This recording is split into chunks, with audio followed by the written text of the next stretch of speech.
U31 Hindi अध्याय 301 अध्याय 300 भाग 1 के लिए अनिच्छुक। मुंह हुआ कुछ आश्चर्यचकित हुआ और कुछ सोचने के बाद उसे लगा कि यह इतना गंभीर नहीं है। केवल दुष्ट संरचनाओं में अंतर के बारे में पूछकर कोई संभवतः इसे नहीं जान सकता। बाई ज़िशिंग ने कुछ देर सोचा, फिर भी दृढ़ भाव से उसने अपना सिर हिलाया।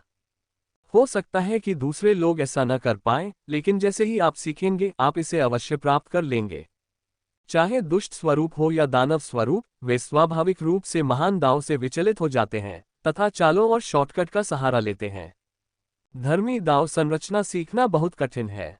इसे अच्छी तरह से सीखने के लिए व्यक्ति को व्यवस्थित और दृढ़ रहना होगा, बार बार संरचना का निर्माण करना होगा, धीरे धीरे दिव्य भावना को मजबूत करना होगा और वर्षों के परिश्रम के बाद धीरे धीरे संरचना में सफलता प्राप्त करनी होगी। कुछ दुष्ट साधक शीघ्र सफलता की जल्दबाजी और कठिन परिश्रम के प्रति अधीरता के कारण कम समय में सुधार करना चाहते हैं और अपने स्वरूप की शक्ति को बलपूर्वक बढ़ाने के लिए साइड दरवाजे और हानिकारक तरीकों का आविष्कार करते हैं। धर्मी दाव गठन की तुलना में दुष्ट गठन और दानव गठन सीखना आसान है। इसके अलावा चूंकि एक धर्मी है और दूसरा दुष्ट, एक दूसरे का विपरीत है, इसलिए फॉर्मेशन मास्टर्स के लिए उनके रहस्यों को भेदना कठिन हो सकता है। लेकिन मुंह हुआ जैसी प्रतिभाशाली प्रतिभा के लिए जैसे ही उसे संकेत दिया जाता है वह समझ जाएगा। बाई ज़िशिंग की यह स्वीकार करने की अनिच्छा के बावजूद मुंह हुआ उनकी नज़र में समान आयु के साधकों में से एक था जिसके पास सबसे अधिक असाधारण संरचना प्रतिभा थी जो उसने कभी देखी थी। उन्होंने पारंपरिक प्रशिक्षण इतनी तेजी से सीख लिया, विधर्मी प्रशिक्षण की तो बात ही छोड़ दीजिए। यहाँ तक कि अगर श्री ज्वांग ने सिद्धांतों के बारे में केवल कुछ संकेत दिए तो भी वह संभवतः स्वयं ही दुष्ट संरचना का पता लगा लेंगे।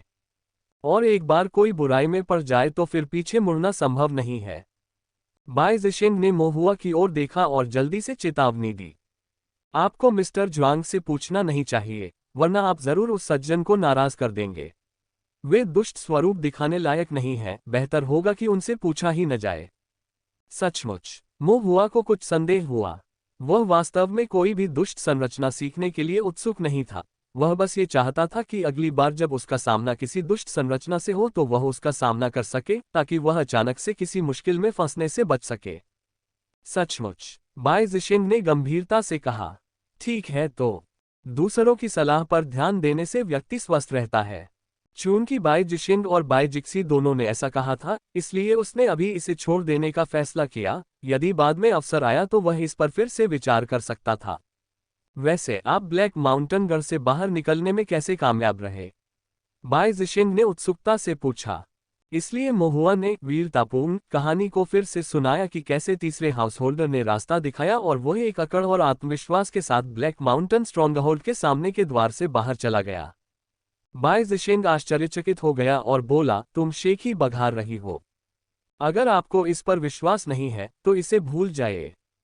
मुंह हुआ झूठ नहीं बोल रहा था और बाई ज़िशिंग परेशान हो गया, इसलिए उसने पूछा, आगे क्या हुआ?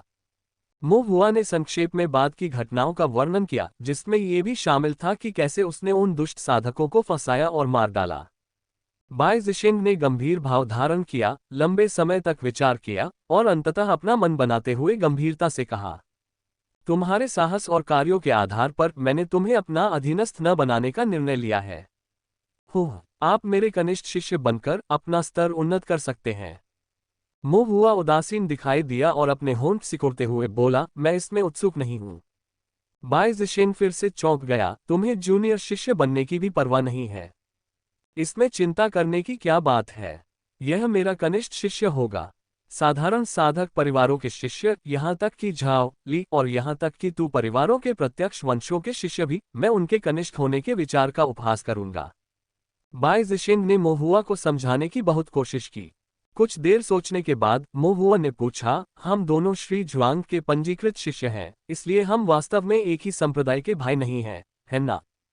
पंजीकृत शिष्य अभी भी शिष्य हैं, बाई ज़िशिंग ने जोर देकर कहा। लेकिन ये सही नहीं है, मैं आपसे पहले संप्रदाय में शामिल हुआ था, मुझे वरिष्ठ भाई होना चाहिए और आपको मेरा कनिष्ठ होना चाहिए।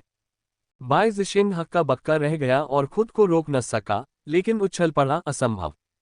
बड़ा भाई न बन पाना एक बात थी, अनिच्छा से वरिष्ठ भाई बन जाना पर्याप्त था, लेकिन अब न केवल वह वरिष्ठ भाई नहीं रह सकता था, बल्कि वह कनिष्ठ शिष्य भी बन सकता था। बाय ज़िशेंग इसे स्वीकार नहीं कर सका। मैं तुमसे बड़ा हूँ, मैं बड़ा भाई हूँ। मैं तुमसे पहले संप्रदाय में शामिल हो गया, तुम्हें मुझे वरिष्ठ भाई कहना होगा। अल्पविराम। बगल में खड़ी बाई जिक्सी ने उन्हें लगातार बहस करते हुए देखा तो उसने फिर से अपनी किताब उठाई और सुरुचिपूर्ण ढंग से तथा शांतिपूर्वक पढ़ना शुरू कर दिया। पुराने विद्वान वृक्ष के नीचे कर्कश आवाजें गूंज रही थीं, जो शोरगुल भरी और शांतिपूर्ण दोनों थीं।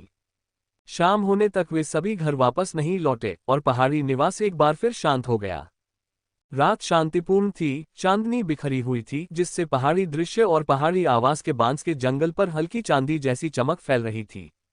बांस के कमरे में श्री जुआंग ने धीरे से अपनी आंखें खोलीं और अपने सामने चांदनी से जगमगाते पहाड़ों को देखते हुए विचारों में खो गए। कुछ ही देर में बूढ़ा कोई चुपचाप प्रकट हुआ, उसकी आवाज हमेशा की तरह सूखी और कर्कश थी। आपकी चोट और भी गंभीर हो गई है।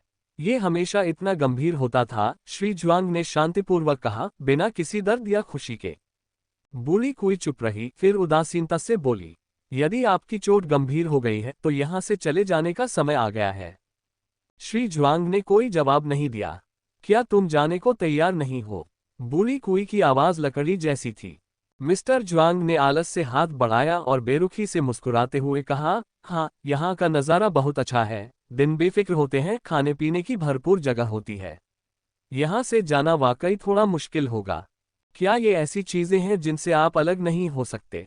श्री जुआंग चुपचाप दूर स्थित अंधेरे पहाड़ों को घूरते रहे। कर्म में ज्यादा मत उलझो, बूढ़ी कुई ने फिर याद दिलाया। चलो थोड़ा और इंतजार करते हैं, श्री जुआंग ने एक पल के लिए सोचा और आह भरी, एक बार जब मैंने तुम्हें वह सब कुछ सिखा दिया जो तुम्हें जानना चाहिए, तो मेरे लिए इस तरह से आराम से जाना मुश्किल है। बूढ़े कुई ने भौहें चढ़ाईं। यदि आप एक ही स्थान पर बहुत लंबे समय तक रहते हैं, तो एक बार जब वे आपकी स्थिति की गणना कर लेते हैं, तो आपका जीवन या मृत्यु अप्रत्याशित है। मुझे इन चीजों का अंदाजा है, अभी भी समय है। श्री जुआंग का व्यवहार बहुत शांत रहा। जब तक तुम्हें यकीन है तब तक कोई बात नहीं। आखिरकार ये तुम्हारी अपनी जिंदगी है, बूढ़ी कुई ने सपाट लहजे में कहा और फिर कुछ नहीं कहा। बांस के कमरे में सन्नाटा छा गया। रात गहरी होती गई और चांदनी और भी साफ और ठंडी होती गई। एक अज्ञात समय के बाद श्री जुआंग बोले, बूढ़ी कुई, तुम क्या सोचती हो? मैं कब तक छिप सकती हूँ?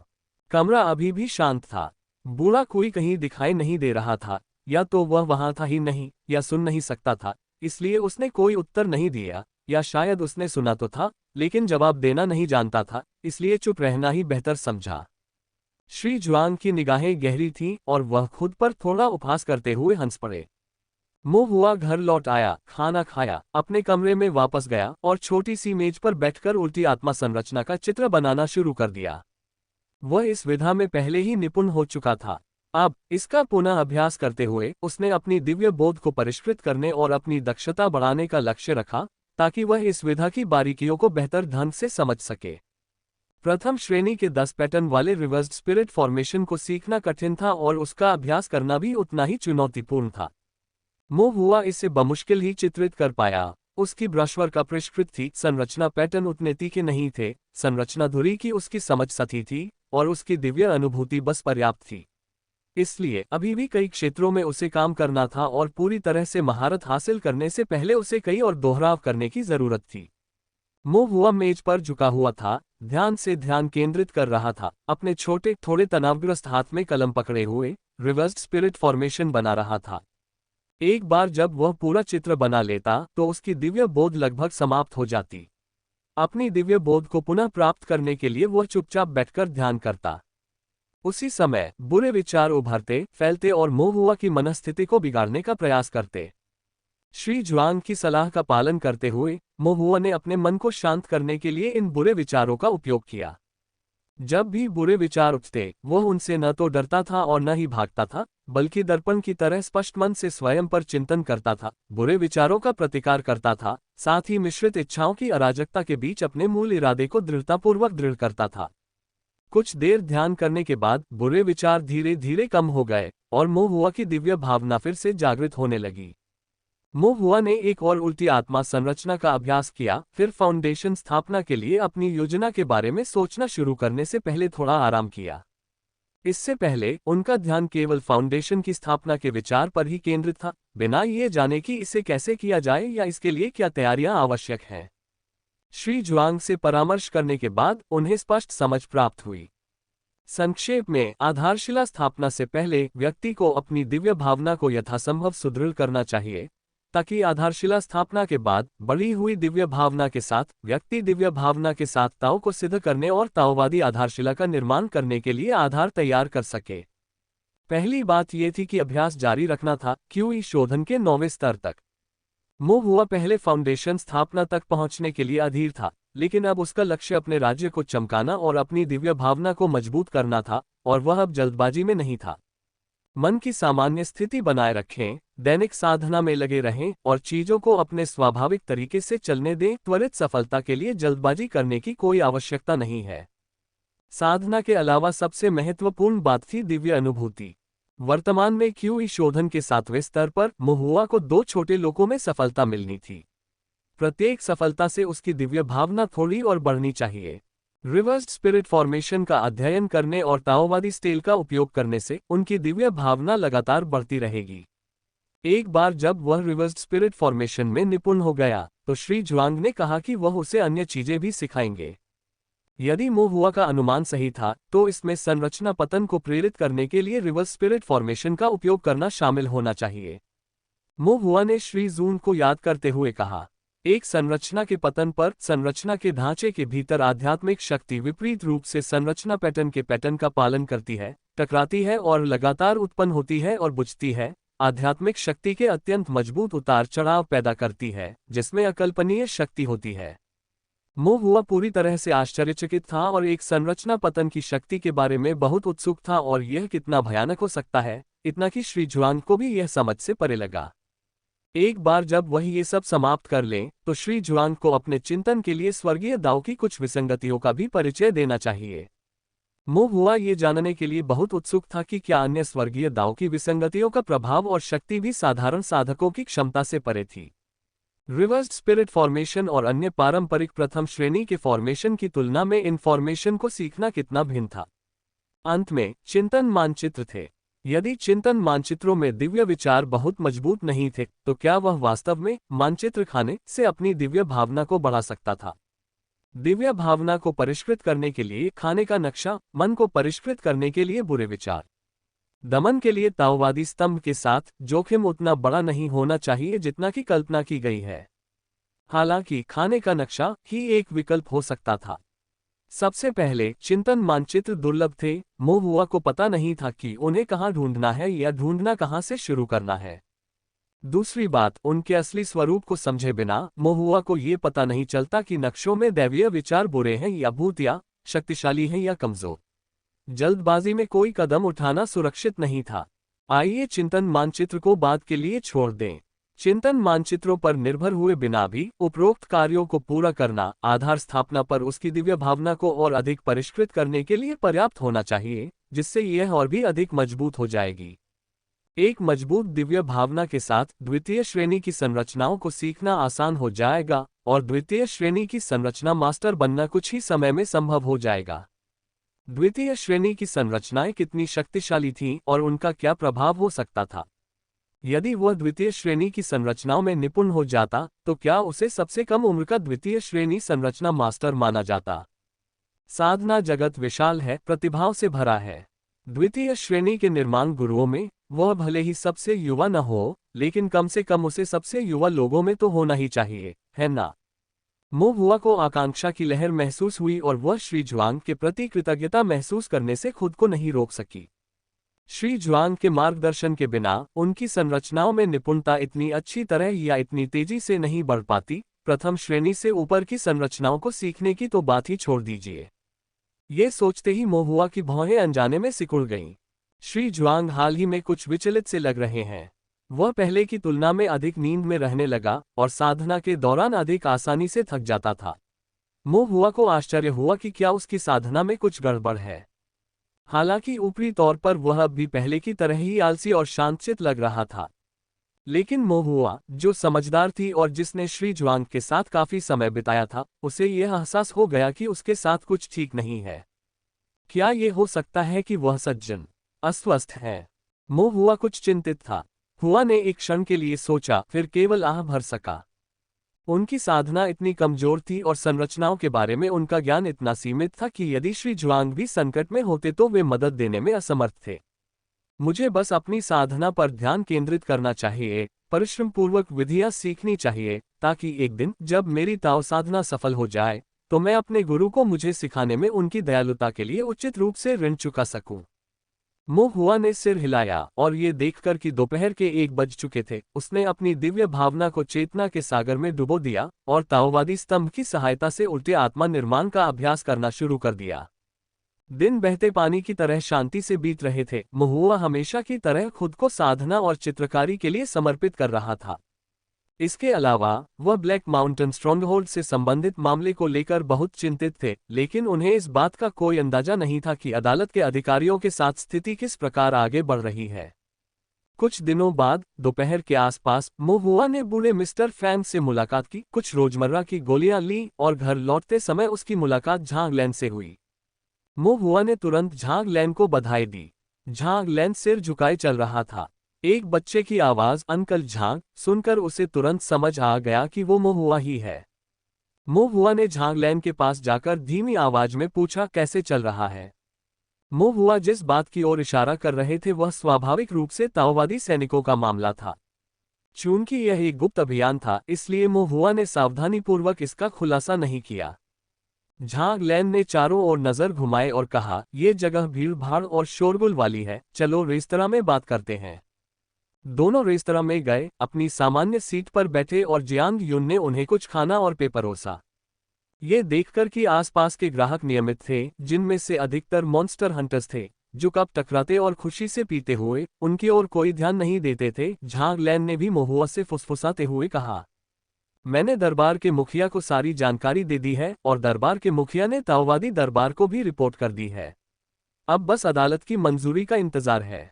अगर अदालत मान जाती है तो जल्द ही ताओवादी सैनिकों को ब्लैक माउंटेन गढ़ को ध्वस्त करने के लिए भेज दिया जाएगा। क्या इसमें बहुत समय लगेगा? अगर अदालत सहमत हो जाती है तो इसमें ज्यादा समय नहीं लगेगा। और अगर अदालत सहमत नहीं हुई तो क्या होगा? मो हुआ ने पूछा। झांग लैन ने अपने पे का एक घूंट लिया और सोचा, अगर आपने जो देखा वह सच है कि ब्लैक माउंटेन गढ़ के अंदर 500-600 दुष्ट साधक हैं और वे मानव गोलियों को परिष्कृत करने के लिए लोगों की हत्या कर रहे हैं, तो ताओवादी दरबार निश्चित रूप से दुष्ट साधकों को उनकी मनमानी नहीं करने देगा। वे निश्चित रूप से ताओवादी सैनिकों को भेजेंगे, आप निश्चिंत रहें। मो हुआ ने सिर हिलाया, उसकी राहत स्पष्ट थी। झांग लैन ने मो हुआ पर नजर डाली और मन ही मनाह भरी। स्थिति उतनी सरल नहीं थी जितनी दिख रही थी। सबसे मुश्किल काम ये साबित करना था कि पहाड़ों की गहराई में सचमुच एक गढ़ था और उसके भीतर 500-600 दुष्ट साधक मानव जीवन की गोलियां बनाने जैसे दुष्कर्म कर रहे थे। अब तक उनके पास केवल मोहुआ का शब्द था। एकमात्र साक्ष्य मोहुआ द्वारा बनाए गए 2 मानचित्र थे, एक धूमिल वन का मार्गदर्शक मानचित्र और दूसरा ब्लैक माउंटेन गढ़ का रणनीतिक मानचित्र। इसके अलावा कोई अन्य गवाही या भौतिक साक्ष्य नहीं था। वे मो हुआ पर विश्वास करते थे, लेकिन ताओवादी दरबार एक युवा साधक पर विश्वास नहीं करता था। इसके अलावा मो हुआ का मूल्यांकन न होने के कारण ग्रेड 1 फॉर्मेशन मास्टर का दर्जा भी बेकार था। कोर्ट लीडर झोऊ के लिए भी यह आसान नहीं था। उनकी उम्र बढ़ती जा रही थी और सेवानिवृत्ति नजदीक थी, जिससे वह शांति से अपना जीवन व्यतीत कर सकते थे और ईमानदारी के साथ कोर्ट लीडर के रूप में अपनी सेवा पूरी कर सकते थे। अब ब्लैक माउंटेन स्ट्रॉन्गहोल्ड मुद्दे के उभरने के साथ वह दुविधा में था। यदि उसने दरबार में रिपोर्ट की और मो हुआ की जानकारी गलत निकली, या पहाड़ों में ऐसा कोई गढ़ नहीं था, या गढ़ में दुष्ट साधक नहीं थे, तो पुराने दरबारी नेता के लिए जिम्मेदारी गंभीर होगी। यदि ताओवादी न्यायालय उन्हें जवाबदेह ठहराता है तो भले ही उन्हें जेल नहीं होगी, लेकिन वे निश्चित रूप से न्यायालय के नेता के रूप में काम जारी नहीं रख पाएंगे। यदि उसने इसकी सूचना नहीं दी और दुष्ट साधकों को पहाड़ों में रहने और शक्तिशाली बनने का अवसर दिया, तो एक दिन तुनशियान शहर के सभी साधकों को आपदा का सामना करना पड़ सकता है। ये चुनाव आसान नहीं था, शांति से जीवन व्यतीत करना या तुनशियान शहर की सुरक्षा के लिए सब कुछ दांव पर लगा देना। लेकिन अंत में दरबारी नेता झोऊ ने ब्लैक माउंटेन गढ़ के मामले की रिपोर्ट ताओवादी न्यायालय को देने का फैसला किया। झांग लैन को अभी भी दरबारी नेता झोऊ के शब्द याद थे। मैंने अपने जीवन का अधिकांश समय दरबारी नेता के रूप में बिताया है, नियमों का पालन करते हुए, बिना कोई महत्वपूर्ण योगदान दिए। बाद में जब लूज कल्टीवेटर्स ने अपना गुजारा करना शुरू किया, रिफाइनरी शॉप और अल्केमिस्ट का व्यवसाय स्थापित किया, तो मुझे वास्तव में इससे लाभ हुआ और पुण्य प्राप्त हुआ। सच कहूं तो मैं खुद को अयोग्य महसूस करता हूं। अब जबकि तोंगशियान शहर अपने भीतर खतरे छुपाए हुए है, तो तोंगशियान शहर के दरबारी नेता होने के नाते मैं इसके सम्मान और इसके दुखों दोनों में भागीदार हूं। स्वाभाविक रूप से मैं सिर्फ अपने बारे में सोचकर चुप नहीं रह सकता। सबसे बुरी बात यह हो सकती है कि ताओवादी न्यायालय द्वारा मुझे जवाबदेह ठहराया जाए और मेरे पद से हटा दिया जाए, जिसका मतलब होगा कि उसके बाद मैं आराम से जीवन व्यतीत करूंगा। ब्लैक माउंटेन स्ट्रॉन्गहोल्ड की विनाश रिपोर्ट निश्चित रूप से ताओवादी न्यायालय में प्रस्तुत की जानी चाहिए। दरबारी नेता झोउ की अभिव्यक्ति बहुत दृढ़ थी। हालांकि झांग लैन जानती थी कि ताओवादी दरबार से बर्खास्त होने और प्रतिष्ठा और व्यवहार के मामले में सम्मानपूर्वक सेवानिवृत्त होने में जमीन आसमान का अंतर है। अंदर से दरबारी नेता झोउ शायद उतना निश्चिंत नहीं था जितना उसने दिखाया था। झांग लैन ने फिर से मोहुआ की ओर देखा, जो मांस खाने में अपना सिर गड़ाए हुए था और चुपचाप अनुमान लगा रहा था। न्यायालय के नेता ने यह निर्णय संभवतः बच्चे मोहुआ के चेहरे को ध्यान में रखते हुए लिया था। यदि यह खुफिया जानकारी किसी और को मिली होती, तो ताओवादी दरबार के नेता इस पर विश्वास नहीं करते, और यह संभावना और भी कम होती कि दरबार के नेता झोउ ताओवादी दरबार को रिपोर्ट करने के लिए अपने पद को जोखिम में डालते। जब मोहुआ खाना खा रहा था, उसने ऊपर देखा तो झांग लैन उसे देख रही थी और वह पूछने से खुद को रोक नहीं सका। चाचा झांग, क्या आप खाना नहीं खा रहे हैं? झांग लैन वास्तविकता में वापस आ गई और हंसते हुए बोली, जल्दी मत करो, मैं थोड़ी शराब पी लूंगी। मोहुआ ने मांस का एक टुकड़ा झांग लैन की ओर बढ़ाया। चाचा झांग, आपको और खाना चाहिए। ऐसा प्रतीत होता है कि झांग लैन का वजन बहुत कम हो गया था, संभवतः ब्लैक माउंटेन स्ट्रॉन्गहोल्ड के मामले में व्यस्त रहने के कारण, जिसने उसे थका दिया था और उसे पतला बना दिया था। झांग लैन थोड़ा स्तब्ध रह गई और कुछ हद तक प्रभावित महसूस किया। मोहुआ ने तब कहा, चाचा झांग, अब आप बहुत अधिक गंभीर लग रहे हैं, कुछ समारोह विभाग के अधिकारी जैसे। झांग लैन का चेहरा फिर से काला पड़ गया, उसके भावुक होने का क्षण गायब हो गया। क्या मतलब है कि मैं अब ज्यादा गंभीर लग रहा हूं? मैं हमेशा से एक गंभीर साधक रहा हूं, सिर्फ अभी नहीं, हमेशा से एक सच्चा और गंभीर साधक। हम मोहुआ ने गोमांस खाते हुए बिना किसी प्रतिबद्धता के बुदबुदाया। झांग लैन को थोड़ा गुस्सा आया, लेकिन फिर वह अनिश्चित हो गया, इसलिए उसने मोहुआ से पूछा, मैं पहले तुम्हें कैसे दिखाई देता था? मोहुआ ने झांग लैन से पहली बार हुई मुलाकात को याद किया और उसका वर्णन करने की कोशिश की। तुम कुछ निकम्मे, बेकार प्लेबॉय जैसे लग रहे थे।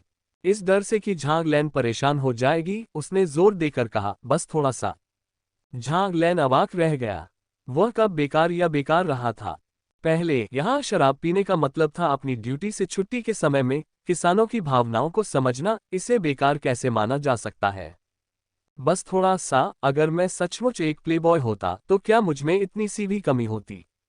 झांग लैन ने उदास होकर शराब का एक घूंट लिया।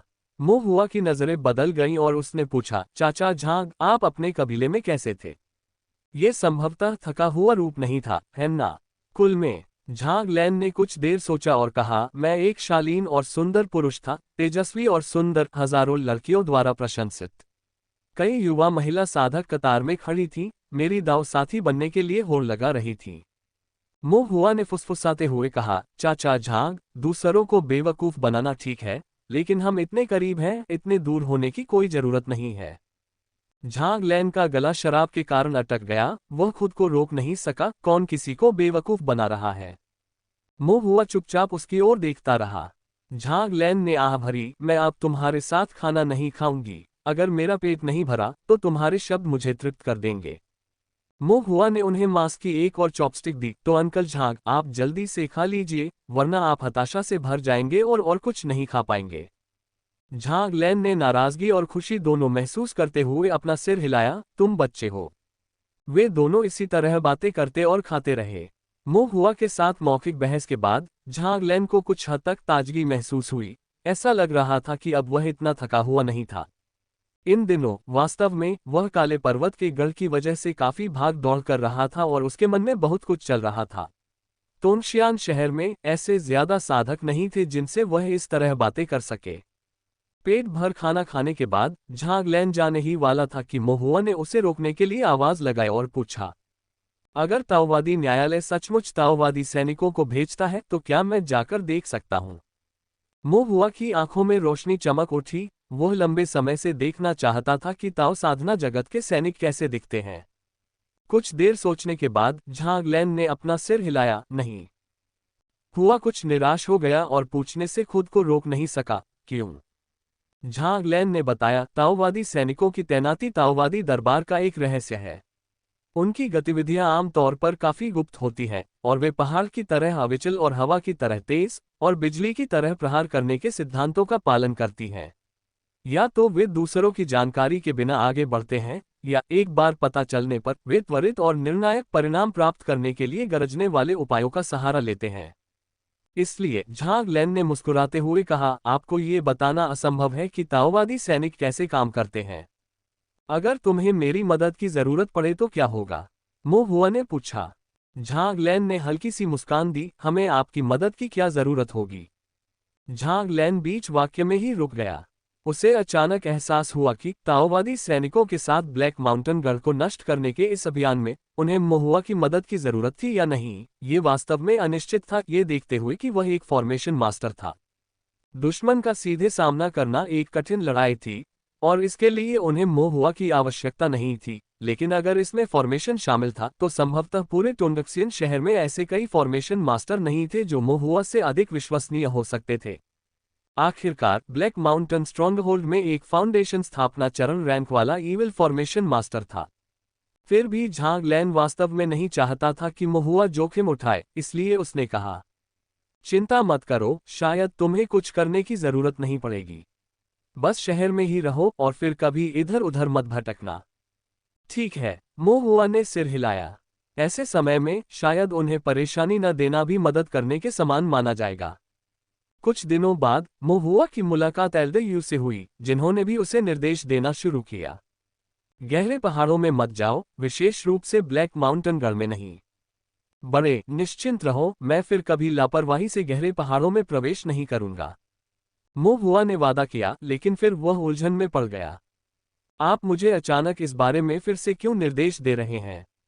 एल्डर यू ने यह सुनिश्चित करने के लिए चारों ओर देखा कि कोई और मौजूद तो नहीं है, फिर धीमी आवाज में बोले, मैंने दरबारी नेता झो से पूछा था और ताओवादी दरबार ने पहले ही मंजूरी दे दी है। जल्द ही वे ताओवादी सैनिकों को गहरे पहाड़ों में घुसने और काले पहाड़ के गढ़ को नष्ट करने के लिए भेजेंगे। मुझे चिंता है कि कहीं आप भी इस उत्साह में आकर गहरे पहाड़ों में न घुस जाएं। मोहुआ ने अपना सिर खुजलाया। वह उत्साह देखने का शौकीन नहीं था और इसके अलावा वह हर तमाशा नहीं देखता था।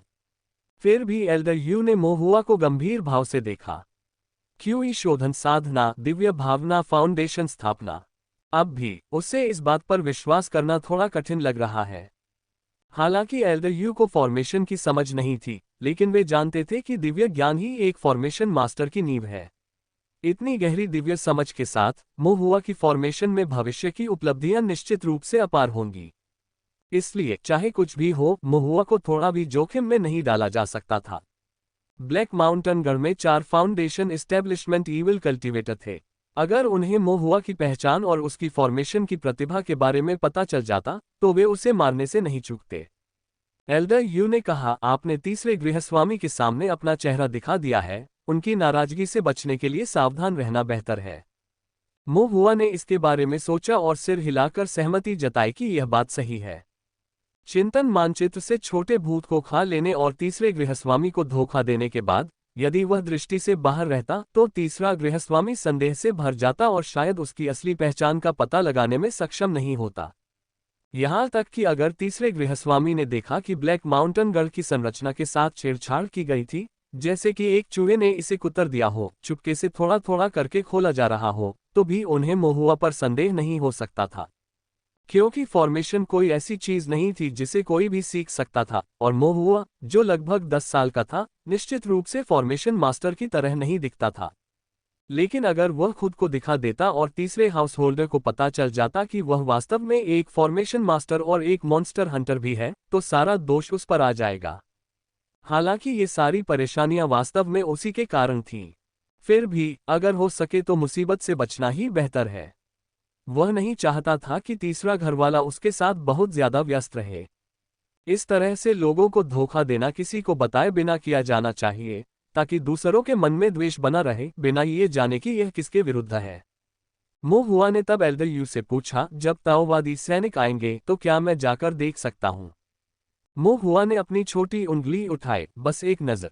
झांग लैन की तरह एल्डर यू ने भी साफ मना कर दिया, नहीं। मो हुआ फिर से कुछ हद तक निराश था। तब एल्डर यू ने उसे सांत्वना दी। ताओवादी सैनिक वध के लिए बने हैं। आम साधकों के लिए बेहतर है कि वे इसमें शामिल न हों। इसके अलावा ताओवादी सैनिकों की गतिविधियां गुप्त होती हैं और आमतौर पर जांच के लिए खुली नहीं होती। ठीक तो, हालांकि मो हुआ अभी भी इसके बारे में सोचना बंद नहीं कर सका और जानना चाहता था कि ताओवादी सैनिक वास्तव में कैसे थे। वह एल्डर यू और झांगलैन के शब्दों को अनदेखा नहीं कर सका। अगले दिनों में मो हुआ ने अपनी क्यूई शोधन साधना जारी रखी, साथ ही साथ संरचनाओं का अभ्यास भी जारी रखा। एक दिन जब मो हुआ आकृतियां बनाते बनाते थक गया तो वह भोजनालय में 8 अमर लोगों की मेज पर बैठ गया, आकृतियां बनाने वाली पुस्तकों को पलटने लगा और थोड़ी देर आराम करने लगा। मेज पर पेस्ट्री की एक प्लेट भी रखी थी, जो परतदार और कुरकुरी थी, जिसे लियू रुहुआ ने हाल ही में चखा था। मो हुआ ने पेस्ट्री खाते हुए पुस्तक पढ़ी। थोड़ी देर बाद झांगलैन आ गई, मो हुआ को देखा और बोलने में झिझकने लगी। मो हुआ थोड़ा चौंका और फिर उससे एक आभास हुआ, लेकिन फिर भी उसने उसे न देखने का नाटक किया। झांगलैन कुछ देर तक अजीब तरह से रुका रहा, फिर वह मो हुआ के पास गया और खांसते हुए पूछा, पढ़ रहे हो? मो हुआ ने सिर हिलाया, पेस्ट्री चबाते हुए, बिना बोले। झांगलैन कुछ देर तक हिचकिचाया, उसे समझ नहीं आया कि कैसे शुरू करे। मो हुआ ने पेस्ट्री झांगलैन की ओर बढ़ा दी और धीरे से कहा, चाचा झांग, क्या आप एक ट्राई करना चाहेंगे? मेरी माँ ने अभी अभी इन्हें बनाया है, ये वाकई बहुत स्वादिष्ट है। झांगलैन खाने के मूड में नहीं था, लेकिन फिर भी उसने एक टुकड़ा चखा और उसकी आंखें चमक उठी, क्योंकि उसे ये सचमुच बहुत स्वादिष्ट लगा। दोनों के कुछ पेस्ट्री खाने के बाद झांगलैन ने अंततः कुछ हिचकिचाहट के साथ बोलना शुरू किया। मो हुआ, क्या तुम मेरी मदद कर सकते हो? मैं कर सकता हूँ, मो हुआ ने तेजी से जवाब दिया। उसकी आंखें थोड़ी चमक रही थीं, और फिर पूछा, लेकिन क्या इससे मुझे कोई फायदा होगा? झांगलैन ने सिर हिलाया, हाँ, ये ताओवादी न्यायालय में योग्यता के रूप में गिना जाएगा। सौदा, मो हुआ ने अपनी माँ को बताया और फिर झांगलैन के साथ रेस्टोरेंट से निकल गया। वे तोंगशियान शहर से बाहर निकलकर बड़े काले पहाड़ की बाहरी सीमा में पहुंच गए। रास्ते में झांगलैन ने ज्यादा कुछ नहीं कहा और मो हुआ ने भी कुछ नहीं पूछा। झांगलैन ने मो हुआ पर एक नजर डाली, उसे एक अस्पष्ट धुन गुनगुनाते हुए हल्के कदमों से चलते हुए देखा। उसकी अभिव्यक्ति उज्ज्वल और आंखें प्रत्याशा से भरी थीं। वह पूछे बिना नहीं रह सका, आप काफी खुश लग रहे हैं। हाँ, मो हुआ ने प्रसन्नतापूर्वक उत्तर दिया। क्यों, क्या आप मुझे ताओवादी सैनिकों से मिलने नहीं ले जा रहे हैं? मो हुआ ने उत्तर दिया। झांगलैन ने अपना मुंह खोला और खुद को ये कहने से नहीं रोक सका, तुम्हें कैसे पता चला? मो हुआ ने एक पल सोचा और फिर झांगलैन को कारण बताए। आप दरवाजे पर झिझके, स्पष्ट रूप से आपके पास कहने के लिए कुछ था। आपने पहले मना कर दिया था, लेकिन अब आपने अपना मन बदल लिया है। मैंने पूछा कि क्या इससे मुझे कोई लाभ होगा, और आपने कहा कि यह ताओवादी न्यायालय के लिए योग्यता के रूप में गिना जाएगा, इसलिए यह न्यायालय से संबंधित कुछ होना चाहिए। एल्डर यू ने मुझे बताया था कि ताओवादी न्यायालय ने पहले ही ताओवादी सैनिकों को आवंटित कर दिया है। आप और एल्डर यू दोनों नहीं चाहते थे कि मैं बिग ब्लैक माउंटेन में प्रवेश करूं, लेकिन अब बिना एक शब्द कहे आप मुझे बाहरी पहाड़ पर ले आए हैं, और ताओवादी सैनिक गुप्त रूप से कार्य करते हैं। इस पर गहराई से विचार करने के बाद इसका मतलब केवल यही हो सकता है कि ताओवादी दरबार द्वारा भेजे गए ताओवादी सैनिक तोंगशियान शहर में आ गए हैं और गुप्त रूप से बिग ब्लैक माउंटेन में तैनात हैं, लेकिन उन्हें कुछ कठिनाइयों का सामना करना पड़ा है और वे मुझसे परामर्श करना चाहते हैं। झांगलैन की अभिव्यक्ति जटिल थी, युवा मस्तिष्क बहुत तेजी से घूम रहा था। लेकिन मो हुआ खुश था, तो हम सचमुच ताओवादी सैनिकों को देखने जा रहे हैं? झांगलैन ने असहाय होकर उत्तर दिया, हाँ। मो हुआ खुश तो हुआ, लेकिन फिर हैरान हो गया, क्या तुमने और एल्डर यू ने इस बारे में बात की? वह हाल ही में मुझे पहाड़ में जाने से मना कर रहा है। झांगलैन ने आह भरते हुए कहा, हमने बात की। बड़े यू वास्तव में सहमत हुए। मोहुआ कुछ आश्चर्यचकित था। झांग लैन ने फिर आह भरी। शुरू में तो एल्डर यू इसके सख्त खिलाफ थे, इसलिए मुझे ताओवादी दरबार के अधिकार का, यहाँ तक कि ताओवादी सैनिकों के सेनापति का भी आह्वान करना पड़ा और उन्हें आश्वासन दिया कि चाहे कुछ भी हो जाए, आपकी सुरक्षा सुनिश्चित की जाएगी। कोई विकल्प न होने पर एल्डर यू ने सहमति में सिर हिलाया। झांग लैन ने मोहुआ को देखा और जारी रखा। शुरू में मैं भी तुम्हें पहाड़ में जाने देने से हिचकिचा रहा था। हालांकि कुछ मामले दूसरों की तुलना में ज्यादा जरूरी होते हैं और इस समय हमें सचमुच तुम्हारी मदद की जरूरत है। जब तक तुम अपनी गुप्त तकनीक और जल मार्ग के चरण पर भरोसा करते हुए काले पहाड़ के गढ़ में प्रवेश नहीं करते और वहां के प्रभारी लोगों से नहीं टकराते, तब तक तुम वास्तव में बहुत सुरक्षित हो, शायद हम ज्यादातर साधकों से भी ज्यादा सुरक्षित। समाप्त करने के बाद झांग लैन कुछ भावुक हो गई। वह पहले से ही मोहुआ के बारे में चिंतित थे और नहीं चाहते थे कि वह पहाड़ में प्रवेश करे या कोई अनावश्यक जोखिम उठाए, लेकिन इस पर विचार करने के बाद मोहुआ के लिए उनकी चिंताएं पहले से ही पुरानी थीं। मोहुआ के लिए सबसे अधिक चिंताजनक समय वह था जब वह अकेले ही ब्लैक माउंटेन गढ़ में घुस गया था, लगातार परेशानी पैदा कर रहा था और यहां तक कि एक नेता के आमने सामने भी आ गया था। अब परिस्थितियां बदल चुकी थीं। मोहुआ की दिव्य इंद्रिय आधार स्थापना चरण तक पहुंच चुकी थी और यह संभव था कि दुष्ट साधना के उस चरण के साधक भी उसकी प्रचंडता तकनीक को नहीं देख सकते थे। मोहुआ की चतुराई और बड़े काले पहाड़ से उसकी गहरी परिचितता और उसकी सहज छिपने की तकनीक को देखते हुए उसे सचमुच वहां पानी में मछली की तरह कहा जा सकता है। उनकी वर्तमान चिंताएं वास्तव में कुछ हद तक निरर्थक थीं। झांग लैन ने मोहुआ को पहाड़ में न जाने देने का संकल्प लिया था, लेकिन अब जब कुछ सामने आ गया था तो उसे अभी भी मोहुआ की मदद की जरूरत थी, इसलिए वह कुछ शर्मिंदा महसूस कर रहा था। लेकिन मोहुआ उदासीन था। जिन मामलों में झांग लैन ने उसकी सहायता मांगी थी वे ब्लैक माउंटेन गढ़ के उन्मूलन से संबंधित थे। जब तक वह ब्लैक माउंटेन स्ट्रॉन्गहोल्ड को नष्ट कर सकता था और अंदर के सभी दुष्ट साधकों का वध कर सकता था, वह मदद करने के लिए बहुत इच्छुक था। झांग लैन मोहुआ को आंतरिक पर्वत में ले गया और एक उजाड़ चोटी पर पहुंचा। शिखर के आसपास का क्षेत्र क्षतिग्रस्त था तथा वहां किसानों के बीच टकराव के अनेक निशान थे। हालांकि ये निशान पुराने थे तथा पहाड़ पर अभी भी कुछ खुली खदान सुरंगें थीं। मोहुआ कुछ आश्चर्यचकित हुआ। ये शिखर वास्तव में नामहीन शिखर था। ये वही था जिसके लिए उन्होंने कियान परिवार के साथ छोटी आध्यात्मिक खदान के लिए प्रतिस्पर्धा की थी। इसके चारों ओर युद्ध के निशान तब बने थे जब मॉन्स्टर हंटर्स ने कियान परिवार के साधकों के साथ लड़ाई की थी। बेशक उनमें से अधिकांश उसके पृथ्वी अग्नि संरचना से थे। उन्होंने यह उम्मीद नहीं की थी कि ताओवादी सैनिक चुपचाप यहां तैनात होंगे। झांग लान और मोहुआ पहाड़ की तलहटी में पहुंचे और मोहुआ की दिव्य इंद्रिय के कारण वह पहले से ही शिखर की सुरंगों में अस्पष्ट आकृतियों को पहचान सकता था। इन साधकों का आभामंडल शांत और अनुशासित था। वे अवश्य ही ताओवादी दरबार द्वारा भेजे गए ताओवादी सैनिक होंगे।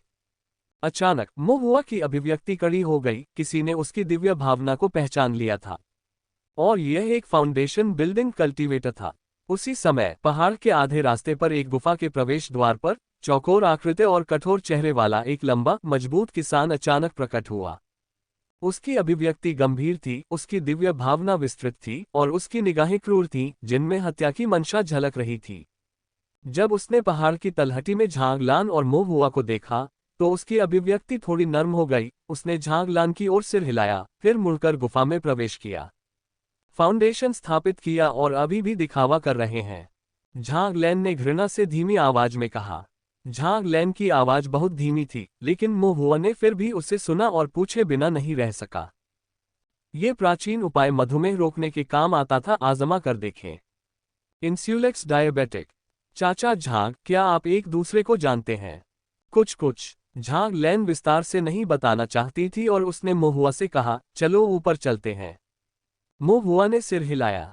खदान के पास झाड़ियों और चट्टानों में कई ताओवादी सैनिक मानक कवच पहने हुए और लंबे भाले लिए हुए, सभी सतर्क अवस्था में थे। मोहुआ ने पहले ही अपनी दिव्य इंद्रिय से इन ताओवादी सैनिकों को देख लिया था, इसलिए वह आश्चर्यचकित नहीं हुआ। झांग लैन और भी अधिक निश्चिंत था, मानो वह यहाँ नियमित आगंतुक हो। ऐसा लग रहा था कि सैनिक भी झांग लैन को जानते थे और एक के बाद एक उसे सलामी दे रहे थे। दरबारी नेता झांग। एक ताओवादी सैनिक आगे बढ़ा और झांग लान और मोहुआ को खदान के अंदर एक पत्थर के कक्ष में ले गया। पत्थर का कक्ष विशाल था, आवास और चर्चा के लिए उपयुक्त था। मो हुआ को याद आया कि जब वे कियान परिवार के साथ आध्यात्मिक खदान पर प्रतिस्पर्धा कर रहे थे, एलडीयू इसी कक्ष में रुके थे और इसके बगल में एक छोटा कक्ष था। उस समय वह पड़ोस के छोटे से आरामदायक कमरे में रहता था, हर दिन गोमांस खाता था और आकृतियां बनाता था। लेकिन अब ये स्थान ताओवादी सैनिकों के लिए एक अस्थायी शिविर में बदल दिया गया था। इस बड़े कक्ष का लेआउट नहीं बदला था, लेकिन साज सज्जा पूरी तरह से अलग थी। परिधि के चारों ओर चमचमाते चांदी के कवच और लाल तंतुओं वाला भाला था। बीच में एक बड़ी मेज, उस पर रेत की मेज और रेत की मेज पर एक नक्शा था। दूसरी ओर रेत की मेज ब्लैक माउंटेन गढ़ जैसी दिखती थी और रेत की मेज के सामने वही प्रभावशाली कठोर फाउंडेशन बिल्डिंग लीडर खड़ा था। जब फाउंडेशन बिल्डिंग लीडर ने झांग लैन को देखा तो उन्होंने अभिवादन के रूप में सिर हिलाया, फिर भौहें चढ़ाकर कहा, क्या मैंने तुम्हें एक फॉर्मेशन मास्टर लाने के लिए नहीं कहा था? वह व्यक्ति कहाँ है? झांग लैन ने मो हुआ को, जो उसके पीछे था, आगे धकेला। यहाँ। फाउंडेशन बिल्डिंग लीडर एक क्षण के लिए रुका, फिर उसकी दाढ़ी उड़ गई, उसकी आंखें गुस्से से फैल गईं। झांग लैन, धिक्कार है, मैं तुम्हें इसलिए नहीं मार रहा क्योंकि मैं अब फाउंडेशन बिल्डिंग में हूं और तुम्हें पीटना खेल भावना के विरुद्ध होगा। अगर तुम मेरे साथ ऐसे ही उलझते रहे तो मैं और बर्दाश्त नहीं करूंगा। झांग लैन ने आत्मविश्वास से कहा, माउंट ताई को देखकर तुम पहचान नहीं पाओगे, अपनी आंखें चौड़ी करके देखो, ये बच्चा एक सच्चा फॉर्मेशन मास्टर है। वह आमतौर पर बहुत व्यस्त रहता है, अगर मेरा चेहरा न होता तो शायद तुम उसे बुला ही न पाते। बकवास। नेता यांग ने झांग लैन को डांटा, इतना छोटा बच्चा संरचनाओं के बारे में कितना जान सकता है? तुम्हें लगता है कि मुझे संरचनाओं के तरीकों के बारे में कुछ नहीं पता? झांग लैन ने अविचलित होकर उत्तर दिया, तो मैं अपनी मां को एक पत्र लिखूंगी और उन्हें बताऊंगी कि आपने उन पर बकवास करने का आरोप लगाया है और देखूंगी कि क्या वह आपको परेशान नहीं करेगी। फाउंडेशन बिल्डिंग कल्टीवेटर की आंखें चमक उठी और उसने जल्दी से कहा, बकवास, मैं तुम्हें डांट रहा था, मेरी बात को तोड़ मरोड़ कर कहने की कोशिश मत करो। मुझे डांटने और मेरी मां को डांटने में क्या अंतर है? झांग लैन ने सही तर्क दिया। आपकी उम्र में अंतर बहुत बड़ा है, क्या आप अधिक बेशर्म नहीं हो सकते? मैं बूढ़ा कैसे हो गया? 30 साल का आदमी खिले हुए फूल जैसा होता है, मैं तो अभी लंबा, सुंदर और जबरदस्त शान वाला होने की उम्र में हूं। अल्पविराम। मुंह हुआ हक्का बक्का रह गया। ये दो बड़े आदमी इस तरह झगड़ रहे थे, उससे कहीं अधिक बचकाने थे। झांग लैन और दूसरे व्यक्ति के बीच कुछ देर तक बहस होती रही, जब तक कि उन्हें प्यास नहीं लगने लगी और वे एक एक घूंट चाय पीने के लिए बैठ गए। तभी फाउंडेशन बिल्डिंग लीडर को एहसास हुआ कि एक बच्चे के सामने क्यूई शोधन साधक झांग लैन के साथ बहस करना वास्तव में अनुचित था। ये भी झांग लैन की गलती थी कि वह इतना चिड़चिड़ा हो गया था कि उसने सहज रूप से उसके साथ बहस करना शुरू कर दिया था। फाउंडेशन बिल्डिंग लीडर ने अपना गला साफ किया और ऐसा दिखावा किया जैसे कुछ हुआ ही न हो और मोहुआ से यथासंभव दयालु तरीके से पूछा, छोटे भाई, क्या तुम सचमुच एक फॉर्मेशन मास्टर हो? लेकिन उनका कठोर चेहरा शायद सामान्यतः बहुत कठोर लग रहा था, इसलिए वे बहुत मित्रवत नहीं लग रहे थे, बल्कि एक धूर्त चाचा जैसे लग रहे थे।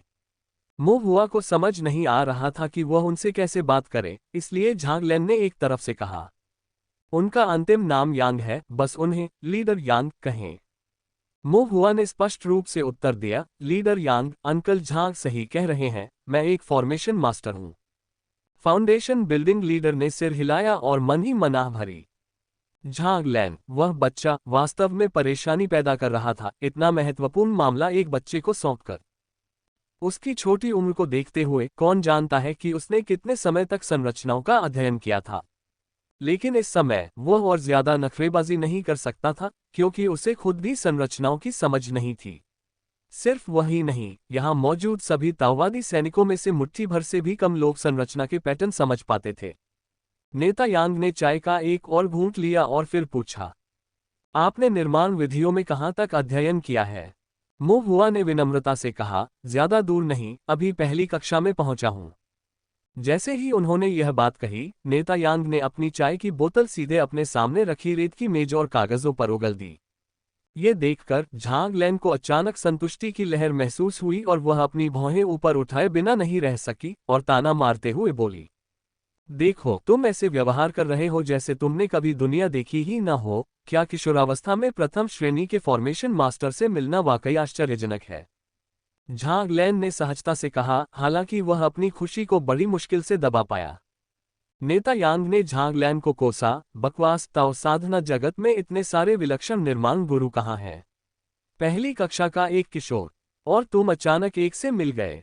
झांग लैन ने उदासीनता से कहा, यदि आप इस पर विश्वास नहीं करते हैं तो इसे भूल जाइए। नेता यांग ने कहा, मुझे विश्वास नहीं हो रहा। मुझे वह आकृति दिखाओ जो उस बच्चे ने बनाई थी। झांग लैन ने रेत की मेज के बीच में रखे एक कागज की ओर इशारा करते हुए कहा, ये रहा। रेत की मेज के मध्य में ब्लैक माउंटेन गढ़ का रणनीतिक मानचित्र रखा गया था। नेता यांग हक्के बक्के रह गए, फिर शाप दिया, क्या बकवास है? क्या ताओवादी दरबार को दिए गए दस्तावेजों में यह नहीं लिखा था कि तोंगशियान शहर के ताओवादी दरबार ने गंभीर खतरे उठाए, दुश्मन के इलाके में अंदर तक घुसपैठ करके ब्लैक माउंटेन गढ़ की खुफिया जानकारी इकट्ठा की और बड़ी मेहनत से अपनी संरचना पद्धति का नक्शा तैयार किया? अब यह इस बच्चे द्वारा बनाया गया नक्शा कैसे बन गया? झांग लैन ने हंसते हुए मोहुआ से कहा, वह कमर का टोकन निकालो और इसे लीडर यांग को दिखाओ। मोहुआ क्षण भर के लिए उलझन में पड़ गया, लेकिन फिर उसे एहसास हुआ कि झांग लैन किस कमर टोकन की बात कर रहा था, और उसने अपने भंडारण बैग से ताओवादी कोर्ट द्वारा जारी कांस्य कमर टोकन निकाला। नेता यांग ये देखकर दंग रह गए। झांग लैन ने गर्व से कहा, देखा, एक कांसे का कमरबंद, वह हमारे ताओवादी दरबार का एक साधक है। उसका नक्शा, क्या ये हमारे ताओवादी दरबार द्वारा बनाए गए नक्शे जैसा नहीं है? नेता यांग अवाक रह गए और केवल इतना ही कह सके, कांस्य कमर टोकन केवल एक सहायक स्थिति है। एक सहायक पद अभी भी ताओवादी न्यायालय के पास है। नेता यांग ने भौहें चढ़ाईं, अच्छा, अगर नक्शा इस बच्चे ने बनाया है तो इसे योगदान माना जाना चाहिए। इसे सीधे क्यों नहीं लिख दिया? झांग लैन ने अपने होंठ सिकोड़ते हुए कहा, अगर हम ऐसा करें तो कौन विश्वास करेगा? क्या आप करेंगे?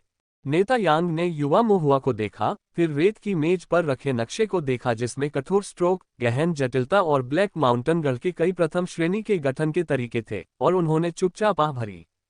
ताओ साधना में थोड़ी सी भी सामान्य समझ रखने वाला कोई भी साधक इस पर शायद ही विश्वास करेगा। स्वाभाविक रूप से वह भी इस पर विश्वास नहीं करेगा।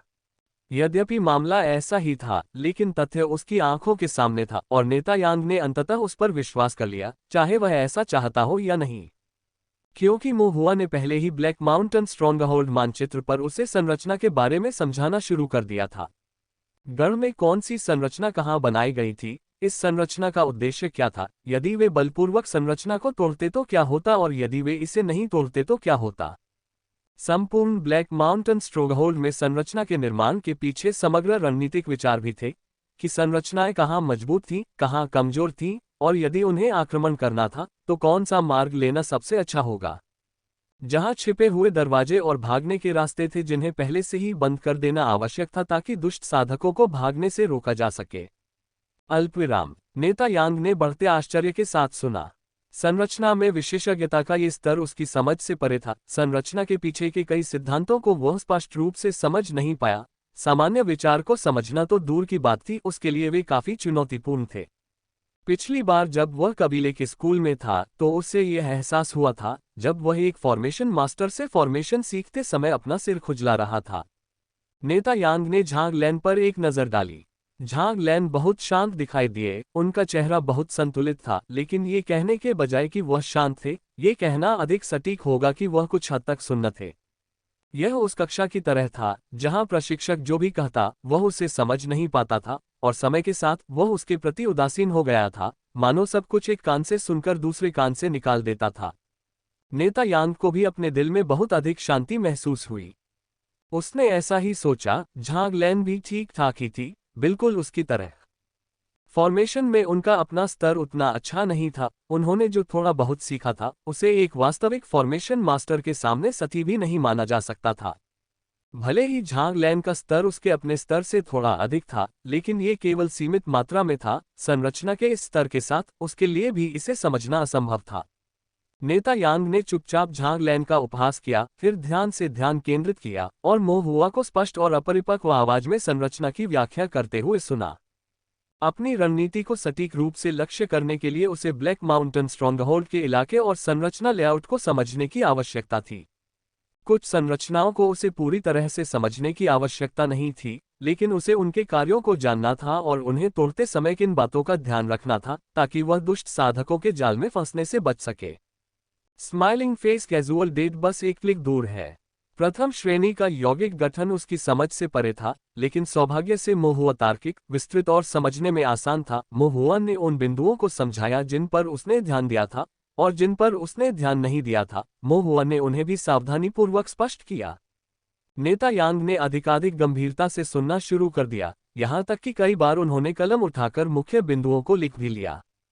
जब महुआ ने दिन का अधिकांश समय मानचित्र पर ब्लैक माउंटेन स्ट्रॉन्गहोल्ड के गठन को समझाने में बिताया, तब तक लीडर यांग हैरान हो चुके थे और उनकी भावनाएं जटिल हो चुकी थीं।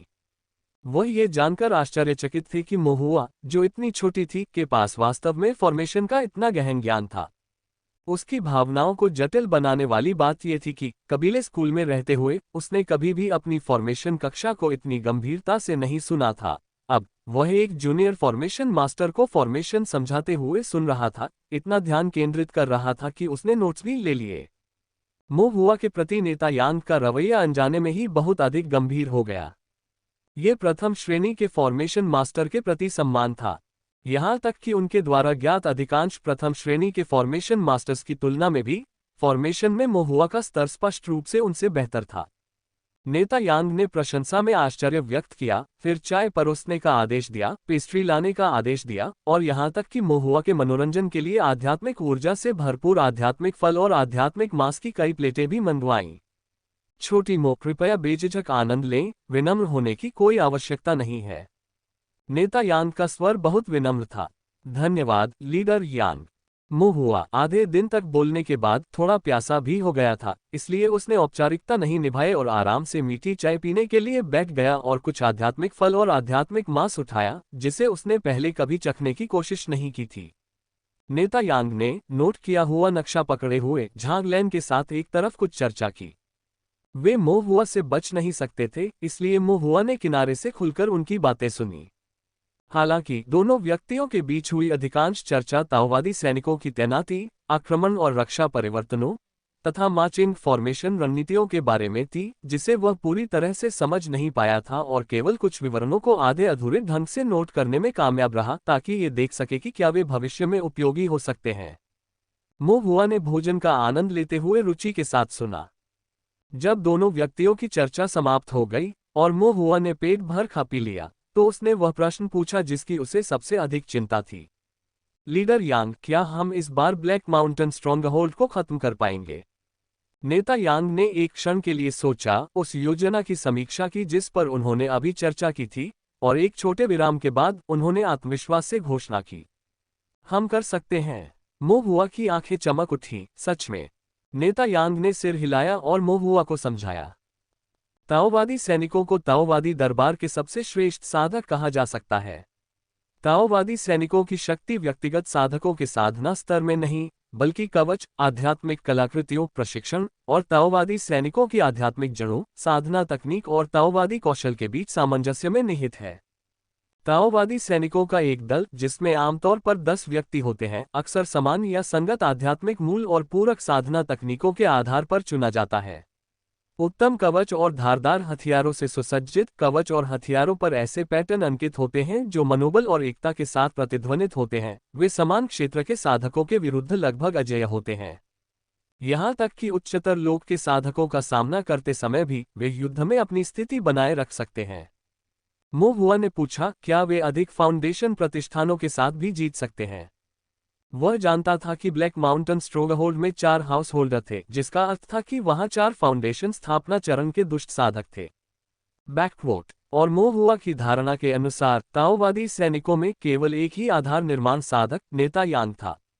नेता यांग ने कोई जवाब नहीं दिया, बल्कि महुआ से पूछा, क्यूई शोधन साधक की तुलना फाउंडेशन बिल्डिंग साधक से कैसे की जाती है?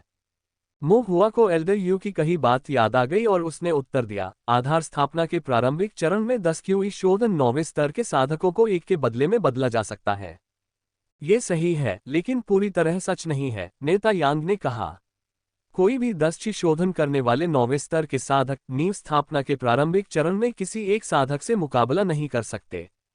सामान्य क्यूई शोधन 9वें स्तर के साधकों में यदि पर्याप्त युद्ध अनुभव की कमी हो और वे एक दूसरे के साथ समन्वय स्थापित करने में असमर्थ हों, यहाँ तक कि 10 से अधिक लोगों के साथ भी, तो एक आधार निर्माण साधक द्वारा उनकी कमजोरियों का फायदा उठाया जा सकता है और उन्हें एक एक करके पराजित किया जा सकता है। केवल वे क्यूई शोधन 9वें स्तर के साधक जो कई युद्धों से गुजर चुके हैं, जिनके पास समृद्ध अनुभव है, दृढ़ इच्छा शक्ति है और जो एक साथ सहजता से काम करते हैं, वे अपने स्तर से आगे लड़ने में सक्षम हैं। मो हुआ ने पूछा, क्या ताओवादी सैनिक ऐसे ही होते हैं? नेता यांग ने सिर हिलाया, केवल इतना ही नहीं, बल्कि ताओवादी सैनिकों के पास विशेष कवच भी होते हैं और वे संरचनाओं से सशक्त होते हैं। जब कोई दल सीधे युद्ध के लिए एक संरचना बनाता है तो वे नींव निर्माण साधकों को भी मार सकते हैं। मो हुआ हैरान रह गया।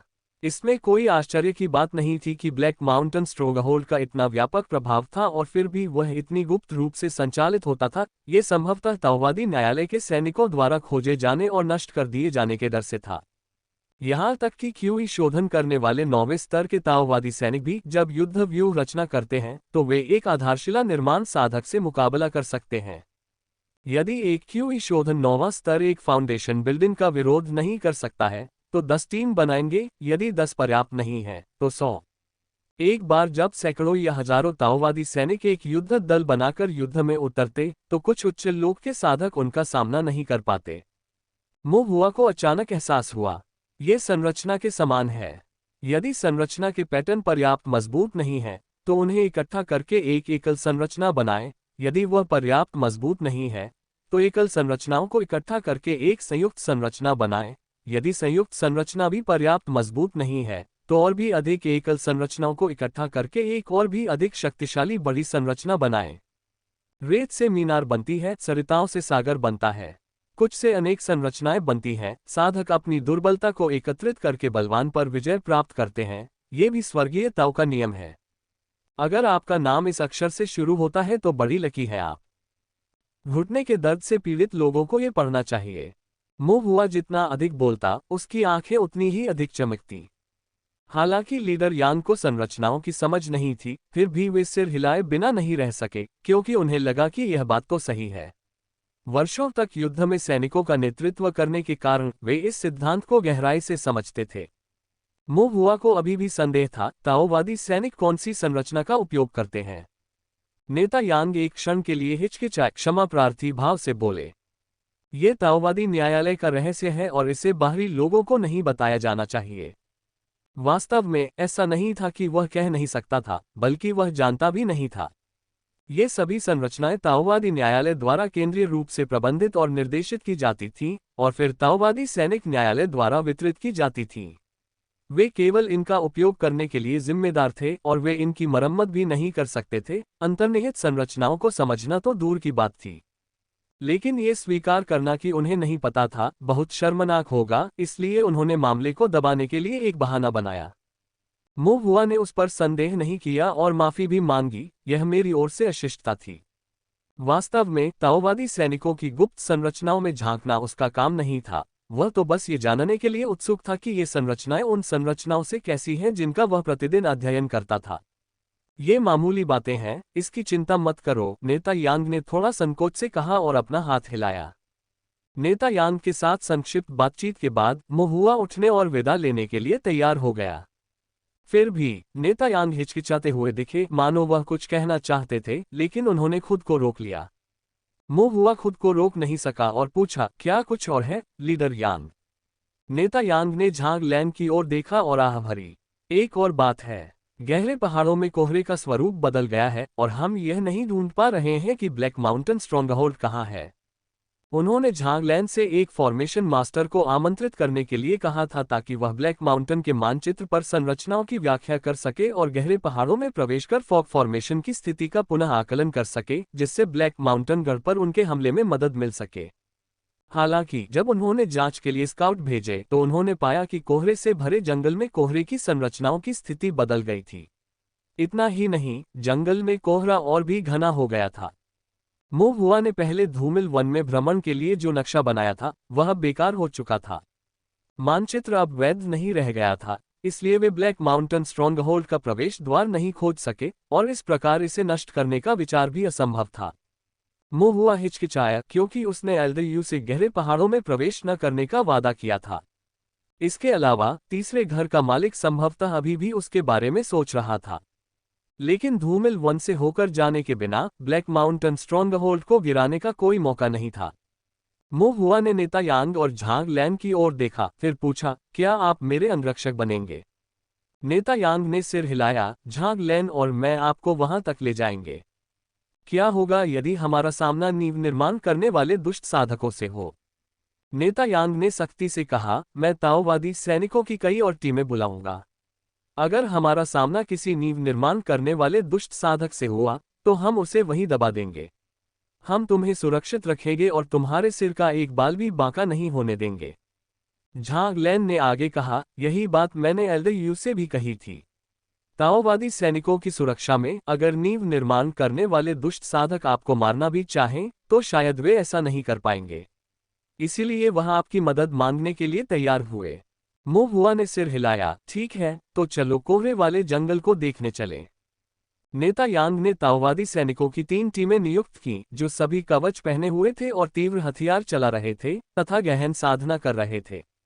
नेता यांग ने उन्हें सख्ती से आदेश दिया, इस मिशन में श्रीमो की पूरी सुरक्षा सुनिश्चित होनी चाहिए, अन्यथा सैन्य कानून लागू किया जाएगा। हाँ, ताओवादी सैनिकों ने एक स्वर में उत्तर दिया। इसके बाद नेता यांग ने ताओवादी सैनिकों की 3 टीमों के साथ मोहुआ को धुंधले जंगल की गहराई में ले जाकर रास्ता दिखाया, जबकि मोहुआ और झांग लैन उनके पीछे पीछे चल रहे थे। रास्ते में मोहुआ ने चुपके से झांग लैन से पूछा, चाचा झांग, क्या आप और नेता यांग बहुत करीब हैं? ठीक है, उसने जवाब दिया। ऐसा लगता है कि आपके बीच अच्छे संबंध हैं। क्या बकवास है? झांग लैन ने मुंह मरोड़ते हुए जवाब दिया, यह अच्छा कहाँ है? मुझे तो ये बहुत अच्छा लग रहा है। झांग लैन ने मोहुआ को हल्के से घूरा और समझाया, हमारे झांग परिवार और यांग परिवार के बीच लंबे समय से वैवाहिक संबंध हैं। बुजुर्ग आपस में खून और शादी के रिश्ते से जुड़े हैं, इसलिए अक्सर संपर्क बना रहता है। वो और मैं लगभग एक ही उम्र के हैं। हम बचपन से एक दूसरे को जानते हैं और जाहिर है तब से हमारे बीच अनबन चल रही है। जिस तरह से तुम झगड़ते हो वह बहुत मजेदार लगता है। ऐसा नहीं लगता कि तुम दोनों के बीच बनती नहीं है। मोहुआ ने चुपचाप अपने मन में सोचा। झांग लैन ने मोहुआ की ओर देखा, क्या तुम अपने मन में मेरे बारे में बुरा बोल रहे हो? मोहुआ ने अपना सिर हिलाया, नहीं। झांग लैन ने धीरे से कहा। फिर मोहुआ ने पूछा, चाचा झांग, चूंकि आप दोनों एक साथ पले बड़े हैं और आपकी उम्र भी लगभग एक जैसी है, तो फिर लीडर यांग फाउंडेशन स्थापना तक कैसे पहुंच गए, जबकि आप अभी केवल क्यूई रिफाइनिंग के 9वें स्तर पर हैं? क्या ऐसा है कि आपकी प्रतिभा उनकी जितनी अच्छी नहीं है? तुम्हें क्या पता? झांग लैन ने धीमी आवाज में कहा। इसे भविष्य की सफलता के लिए गहराई इकट्ठा करना कहते हैं, क्षणिक संतुष्टि की तलाश नहीं, बल्कि महान दाव के लंबे रास्ते पर चलने का लक्ष्य। मोहुआ ने धीरे से कहा, ऐसा नहीं लगता। झांग लैन ने झुंझलाहट में मोहुआ के गाल पर चुटकी ली, फाउंडेशन की स्थापना केवल एक मील का पत्थर है, अगर मैं चाहता तो कल तक वहां पहुंच सकता था। मोहुआ को स्पष्ट रूप से इस पर विश्वास नहीं हुआ। नींव की स्थापना गोभी की तरह आम नहीं है, यह इतना आसान कैसे हो सकता है? ये ढीले साधकों के लिए कठिन है, लेकिन कुलीन कुलों के शिष्यों के लिए आधार स्थापना एक स्वाभाविक बात है। चुनौती यह है कि क्यूई शोधन चरण के दौरान ताओवादी आधार को कैसे अच्छी तरह से निखारा जाए। मोहुआ ने सिर हिलाया, मिस्टर जूंग और जिशिंग जिक्सी ने भी यही कहा था। लेकिन मोहुआ कहने से खुद को रोक नहीं सका, आप इसे काफी समय से चमका रहे हैं। अपने 30वें दशक तक, झांग लैन ने आह भरते हुए कहा, यह मेरे नियंत्रण से बाहर है। मोहुआ चुपचाप झांग लैन के करीब गया और चिंता व्यक्त करते हुए बोला, चाचा झांग, अगर आपको कोई चिंता है तो मुझे बताएं, मैं आपके राज रखूंगा। झांग लैन ने मोहुआ की ओर देखा, तुम बस कहानियां सुनना चाहते हो, है ना? मोहुआ ने शर्मिंदगी से हंसी दी। झांग लैन ने असहायता से अपना सिर हिलाया, यह कोई गंभीर बात नहीं है, बस एक बार जब मैं फाउंडेशन स्थापित कर लूंगा तो मुझे कबीले के लिए शादी करनी होगी, और मुझे एक ऐसी महिला से शादी करनी होगी जो मुझे पसंद नहीं है। क्या तुम्हें कोई पसंद है? मोहुआ ने पूछा। झांग लैन ने अपना सिर खुजलाया, तुम अभी भी युवा हो, इन चीजों के बारे में चिंता मत करो, साधना और संरचनाओं के बारे में सीखने पर ध्यान केंद्रित करो। मैं अपनी साधना के प्रति बहुत समर्पित हूँ, मोहुआ ने कहा, बस सड़क पर चलना उबाऊ है, इसलिए मैं समय बिताने के लिए आपसे बातें करता हूँ। झांग लैन का चेहरा काला पड़ गया, कुछ हद तक वह हैरान थी, मानो कह रही हो कि मेरा इस्तेमाल समय काटने के लिए किया जाता है। वे दोनों पूरे रास्ते बातें करते रहे। कोहरे भरे जंगल के किनारे पहुंचने पर समूह को छिपने के लिए एक बड़ी चट्टान मिली। मुंह हुआ ने अपना सिर बाहर निकाला, चारों ओर देखा और फिर अपनी दिव्य इंद्रिय को मुक्त किया और दूसरी ओर आध्यात्मिक शक्ति के अवशेषों को देखने के लिए जियाओबाई की दिव्य इंद्रिय की दृष्टि को उधार लिया। जिस क्षण मोह हुआ ने अपनी दिव्य इंद्रिय मुक्त की, नेता यांग स्तब्ध रह गए। फिर उन्होंने अपना सिर हिलाया और खुद से बुदबुदाए, असंभव। थोड़ी देर बाद मोह हुआ ने अपनी दिव्य भावना वापस ले ली और सिर हिलाया। कोहरे की संरचना की स्थिति वास्तव में बदल गई है और संख्या भी बढ़ गई है। झांग लैन की अभिव्यक्ति तनावपूर्ण हो गई। क्या उन्होंने कुछ पता लगा लिया है? नेता यांग ने दृढ़ता से कहा, अगर उन्होंने हमें नहीं पकड़ा है तो हम उन्हें चौंका देंगे, लेकिन अगर उन्होंने पकड़ लिया है तो हम उनका सीधा सामना करेंगे और उन सभी का सफाया कर देंगे। बहरहाल हमारी रणनीति वही रहेगी। मुंह हुआ ने सिर हिलाया, एक पल सोचा और फिर कहा, लीडर यांग, आप यहीं रुकिए, मैं पहले अंदर जाकर देखूंगा। अगर मुझे कोई दुष्ट साधक नहीं मिला तो मैं धुंधले जंगल के रास्तों का नक्शा बनाऊंगा। अगर मुझे दुष्ट साधक मिल भी गया तो मैं आपको लेने वापस आऊंगा और हम सब उसे चुपके से पकड़ लेंगे और उससे कड़ी पूछताछ करेंगे ताकि पता चल सके कि क्या हम कुछ पता लगा सकते हैं। नेता यांग हिचकिचाए, फिर मना कर दिया, ये बहुत खतरनाक है, मैं तुम्हारे साथ चलूंगा। मुंह हुआ ने अपना सिर हिलाया, अगर हम एक साथ अंदर जाते हैं तो दुश्मन छिपा रहेगा और हम उजागर हो जाएंगे, जिससे घास में सांप को डराना आसान हो जाएगा। अगर मैं अकेला जाता हूं तो दुश्मन उजागर हो जाएगा और मैं छिपा रहूंगा, वे मुझे ढूंढ नहीं पाएंगे।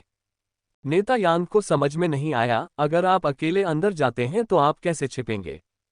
जैसे ही उसने बोलना समाप्त किया, वो दंग रह गया, क्योंकि महुआ बिना किसी आवाज के, बिना कोई निशान छोड़े उसकी आंखों के सामने से गायब हो गया था। नेता यांग ने झांग लैन को अविश्वास से देखा, क्या ये छिपाने की तकनीक है? झांग लैन ने सिर हिलाया। नेता यांग ने भौहें चढ़ाई और सिर हिलाने से पहले एक पल सोचा, छिपाव तकनीक में भी खामियां हैं, इसे दिव्य इंद्रियों द्वारा पता लगाया जा सकता है। वह बीच वाक्य में ही रुक गया और ठिठक गया, क्योंकि जब उन्होंने अपनी दिव्य इंद्रिय का विस्तार किया तो उसके दृष्टि क्षेत्र में महुआ का कोई चिन्ह नहीं था। इसे अपने पहले के अनुमान से जोड़ते हुए नेता यांग की आंखें चौड़ी हो गईं और उनकी आवाज थोड़ी कांप उठी, नींव स्थापना दिव्य भावना। झांग लैन ने फिर से शांत दिखने की कोशिश की और नेता यांग के कंधे पर थपथपाते हुए सिर हिलाया और भौहें चढ़ाते हुए कहा, जिस तरह से तुम घबरा रहे हो, तुम एक अच्छे नेता कैसे बन सकते हो? जब हम बाहर जाएंगे तो यह मत कहना कि मैं तुम्हें जानता हूं, मैं अपनी यह इज्जत नहीं गंवा सकता। चले जाओ। नेता यांग ने धीमी आवाज में कहा, मैंने क्यूई शोधन क्षेत्र में आधार स्थापना दिव्य भावना के साथ एक साधक को कहाँ देखा है? अच्छा, अब तो तुमने एक देख लिया है ना? नेता यांग की आंखों में अभी भी आश्चर्य का भाव था और वह बुदबुदा रहे थे, उसने ये कैसे किया? इसके बारे में मत पूछो। झांग लैन को अचानक कुछ याद आया और उसने सख्ती से चेतावनी दी, तुम्हें ये बात किसी से नहीं कहनी चाहिए। मुंह हुआ की पृष्ठभूमि अच्छी नहीं है और वह दूसरों से ईर्ष्या कर सकती है। नेता यांग ने झांग लैन को तिरछी नजर से देखा, आराम करो, मैं तुम्हारे जैसा नहीं हूं, अपने कार्यों में अविश्वसनीय हूं। ये कहकर नेता यांग ने चारों ओर देखा और पास में खड़े ताओवादी सैनिकों से कहा, सुपरवाइजर झांग के साथ मेरी अभी जो बातचीत हुई है वह गोपनीय है। अगर आपने कुछ सुना है तो उसे अपने तक ही रखें और एक शब्द भी लीक न करें। नेता यांग की अभिव्यक्ति कठोर थी और चूंकि ये ताओवादी सैनिक उनके करीबी विश्वासपात्र थे, इसलिए उन सभी के चेहरे पर गंभीरता थी जब उन्होंने झुककर कहा, हम आपके आदेश का पालन करेंगे नेताजी। झांग लैन ने सिर हिलाया, बुरा नहीं है, अब आप सचमुच एक नेता की भूमिका में दिख रहे हैं। नेता यांग ने उसे तिरस्कार भरी नजर से देखा और अनदेखा कर दिया। मुंह हुआ अभी भी छिपा हुआ चुपचाप धूमिल जंगल में प्रवेश कर गया। वहां कोहरा संरचना सघन हो गई और कोहरा घना हो गया, लेकिन मुंह हुआ पर इसका बहुत कम प्रभाव पड़ा। श्री जुआंग ने जो कहा उसके अनुसार हर चीज का एक स्वरूप और एक सार होता है। कोहरे के इस जंगल में कोहरा आभास था और रचना सार थी। एक पैटर्न 10 पंक्ति वाले उल्टे स्पिरिट फॉर्मेशन में पहले से ही महारत हासिल कर लेने के कारण साधारण एक पैटर्न 9 पंक्ति वाला कोहरा फॉर्मेशन उससे अल्प विकसित लगा। मुंह हुआ ने त्वरित दृष्टि डाली और तुरंत ही धुंध भरे जंगल में उस संरचना को पहचान लिया। जल मार्ग के चरण का उपयोग करते हुए महुआ एक पेड़ की चोटी पर चढ़ गया, कागज और कलम निकाला और जंगल के भीतर कोहरे की संरचना की स्थिति को चिन्हित किया। बाहर से लेकर अंदर तक महुआ ने पहाड़ों के बीच से रास्तों का सावधानीपूर्वक पता लगाया। कोहरे के जंगल के बाहरी इलाके से होते हुए कोहरे के समूह की स्थिति के अनुसार काले पर्वत के गढ़ के द्वार तक महुआ को एक भी दुष्ट साधक का सामना नहीं करना पड़ा। महुआ अपनी भौहें चढ़ाने से खुद को नहीं रोक सका। ब्लैक माउंटेन स्ट्रोंगहोल्ड के दुष्ट साधकों में से केवल तीसरा गृहस्थ ही एक पैटर्न संरचना मास्टर था और उसने व्यक्तिगत रूप से इन संरचनाओं को तैयार किया था। तीसरे हाउस होल्डर ने फॉग फॉर्मेशन का जीर्णोद्धार किया था। क्या वह कुछ खोज सकता था? लेकिन वास्तव में उसे क्या मिला था? क्या उसने ब्लैक माउंटेन गढ़ की दीवारों के उस कोने को खोज लिया था जिसे खोदा गया था? क्या उसने टुकड़ों में पड़ी हुई ध्वस्त संरचनाओं की खोज की थी, या फिर उसने महुआ की पहचान उजागर कर दी थी? महुआ एक क्षण के लिए इसे समझ नहीं सका, इसलिए उसने इस पर और अधिक विचार न करने का निर्णय लिया। किसी भी स्थिति में एक बार जब ताओवादी सैनिक ब्लैक माउंटेन गढ़ को तोड़ देंगे और दुष्ट साधकों के समूह का सफाया कर देंगे तो सब कुछ स्पष्ट हो जाएगा। वह निश्चित रूप से ब्लैक माउंटेन स्ट्रॉन्गहोल्ड वापस नहीं जाएगा। धुंधले जंगल में एक गाइड तैयार करके उसने अपना उद्देश्य पूरा कर लिया था। महुआ वापस जाने के लिए उठ खड़ा हुआ। जाने से पहले उन्होंने ब्लैक माउंटेन स्ट्रॉन्गहोल्ड पर एक आखिरी नजर डाली। एक संदेह जो लंबे समय से उसके दिल में दबा हुआ था फिर से उभर आया। इतना विशाल ब्लैक माउंटेन गढ़ कैसे बनाया गया?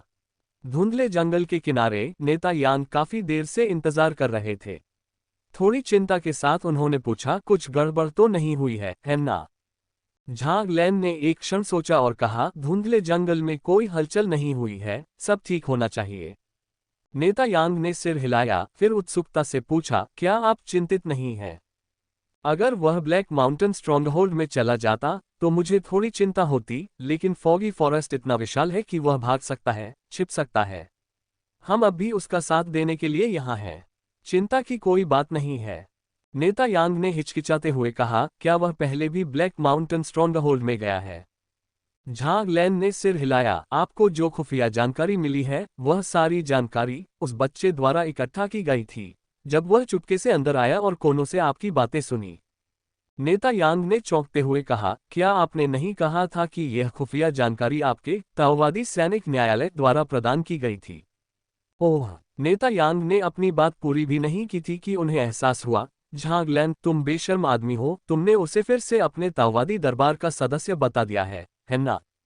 झांग लैन ने उसे सही किया, वह मूल रूप से ताओवादी दरबार के लोगों में से एक है, भले ही अनौपचारिक क्षमता में हो। नेता यांग एक पल के लिए सोच में पड़ गए, फिर भौहें चढ़ाकर बोले, खुफिया जानकारी उसी ने इकट्ठा की, नक्शा उसी ने बनाया, संरचना उसी ने तोड़ी। तुम्हारे ताओवादी दरबार के बाकी लोगों ने आखिर क्या किया है? झांग लैन अवाक रह गई और कुछ देर बाद अजीब तरह से हंसते हुए बोली, खैर, हमने ताओवादी न्यायालय को ये खुफिया जानकारी दे दी है और आप सभी को बुलाया है। लेकिन बोलते समय भी उसे अपने शब्दों पर भरोसा नहीं था, इसलिए उसकी आवाज धीमी होती गई। नेता यांग ने उसे तिरस्कार से देखा, तुम लोग सचमुच कुछ खास हो। झांग लैन ने आह भरी, कोई चारा नहीं था। जब तक हमें पता चला, महुआ ने पहले ही हर चीज की अच्छी तरह से जांच कर ली थी और साथ ही। झांग लैन ने फिर गंभीर भाव से नेता यांग की ओर देखा। उनके अलावा कोई भी ब्लैक माउंटेन स्ट्रॉन्गहोल्ड में बिना पकड़े घुसपैठ नहीं कर सकता था, न ही वे इसका नक्शा बना सकते थे। नेता यांग ने रुककर और अधिक ध्यान से सोचा, उन्हें मानना पड़ा कि यह सच है। इन सब को प्राप्त करने के लिए व्यक्ति को छिपाव तकनीक, संरचनाओं की कला जानने की आवश्यकता होगी, उसके पास मजबूत दिव्य ज्ञान होना चाहिए तथा साहस और तीव्र बुद्धि भी होनी चाहिए। यहाँ तक कि ताओवादी सैनिकों के उनके समूह के सबसे अनुभवी स्काउट भी ब्लैक माउंटेन गढ़ में घुसपैठ नहीं कर सके और कुछ भी पता नहीं लगा सके। संरचनाओं की तो बात ही छोड़ दीजिए, ये निश्चित रूप से ऐसी चीज नहीं थी जिसमें एक औसत साधक महारत हासिल कर सकता था। लीडर यांग जितना ज्यादा इस बारे में सोचते उतना ही ज्यादा उन्हें उस बच्चे की प्रशंसा होती। वाकई कमाल की प्रतिभा, बहादुर और रणनीतिक कार्रवाई में निर्णायक, छिपने में माहिर, संरचना बनाने में कुशल। नेता यांग चुप रहे और ध्यानपूर्वक कुछ सोचते रहे। झांग लैन ने उसे संदेह से देखा, क्या तुम अब कुछ गुप्त योजना बना रहे हो? नेता यांग ने भावशून्य होकर अपना सिर हिलाया, नहीं। चट्टानों के पीछे ऊबकर झांगलैन घास की जड़ चबा रहा था और मोहुआ की नकल करते हुए जमीन पर कुछ बना रहा था। लेकिन जहां मोहुआ ने फॉर्मेशन बनाए, वहीं उसने मोटा और बदसूरत नेता यांग को बनाया, जो पिटाई के बाद अस्त व्यस्त होकर इधर उधर भाग रहा था। नेता यांग ने उसकी बात अनसुनी कर दी और किसी भी आपात स्थिति से बचने के लिए धुंधले जंगल पर ध्यान केंद्रित किया। आसपास के ताओवादी सैनिकों की टीमें भी पूरी तरह सतर्क थीं। अनिश्चित समय के बाद लीडर यांग की भौहें फड़क उठी, उन्हें लगा कि कोई आ रहा है।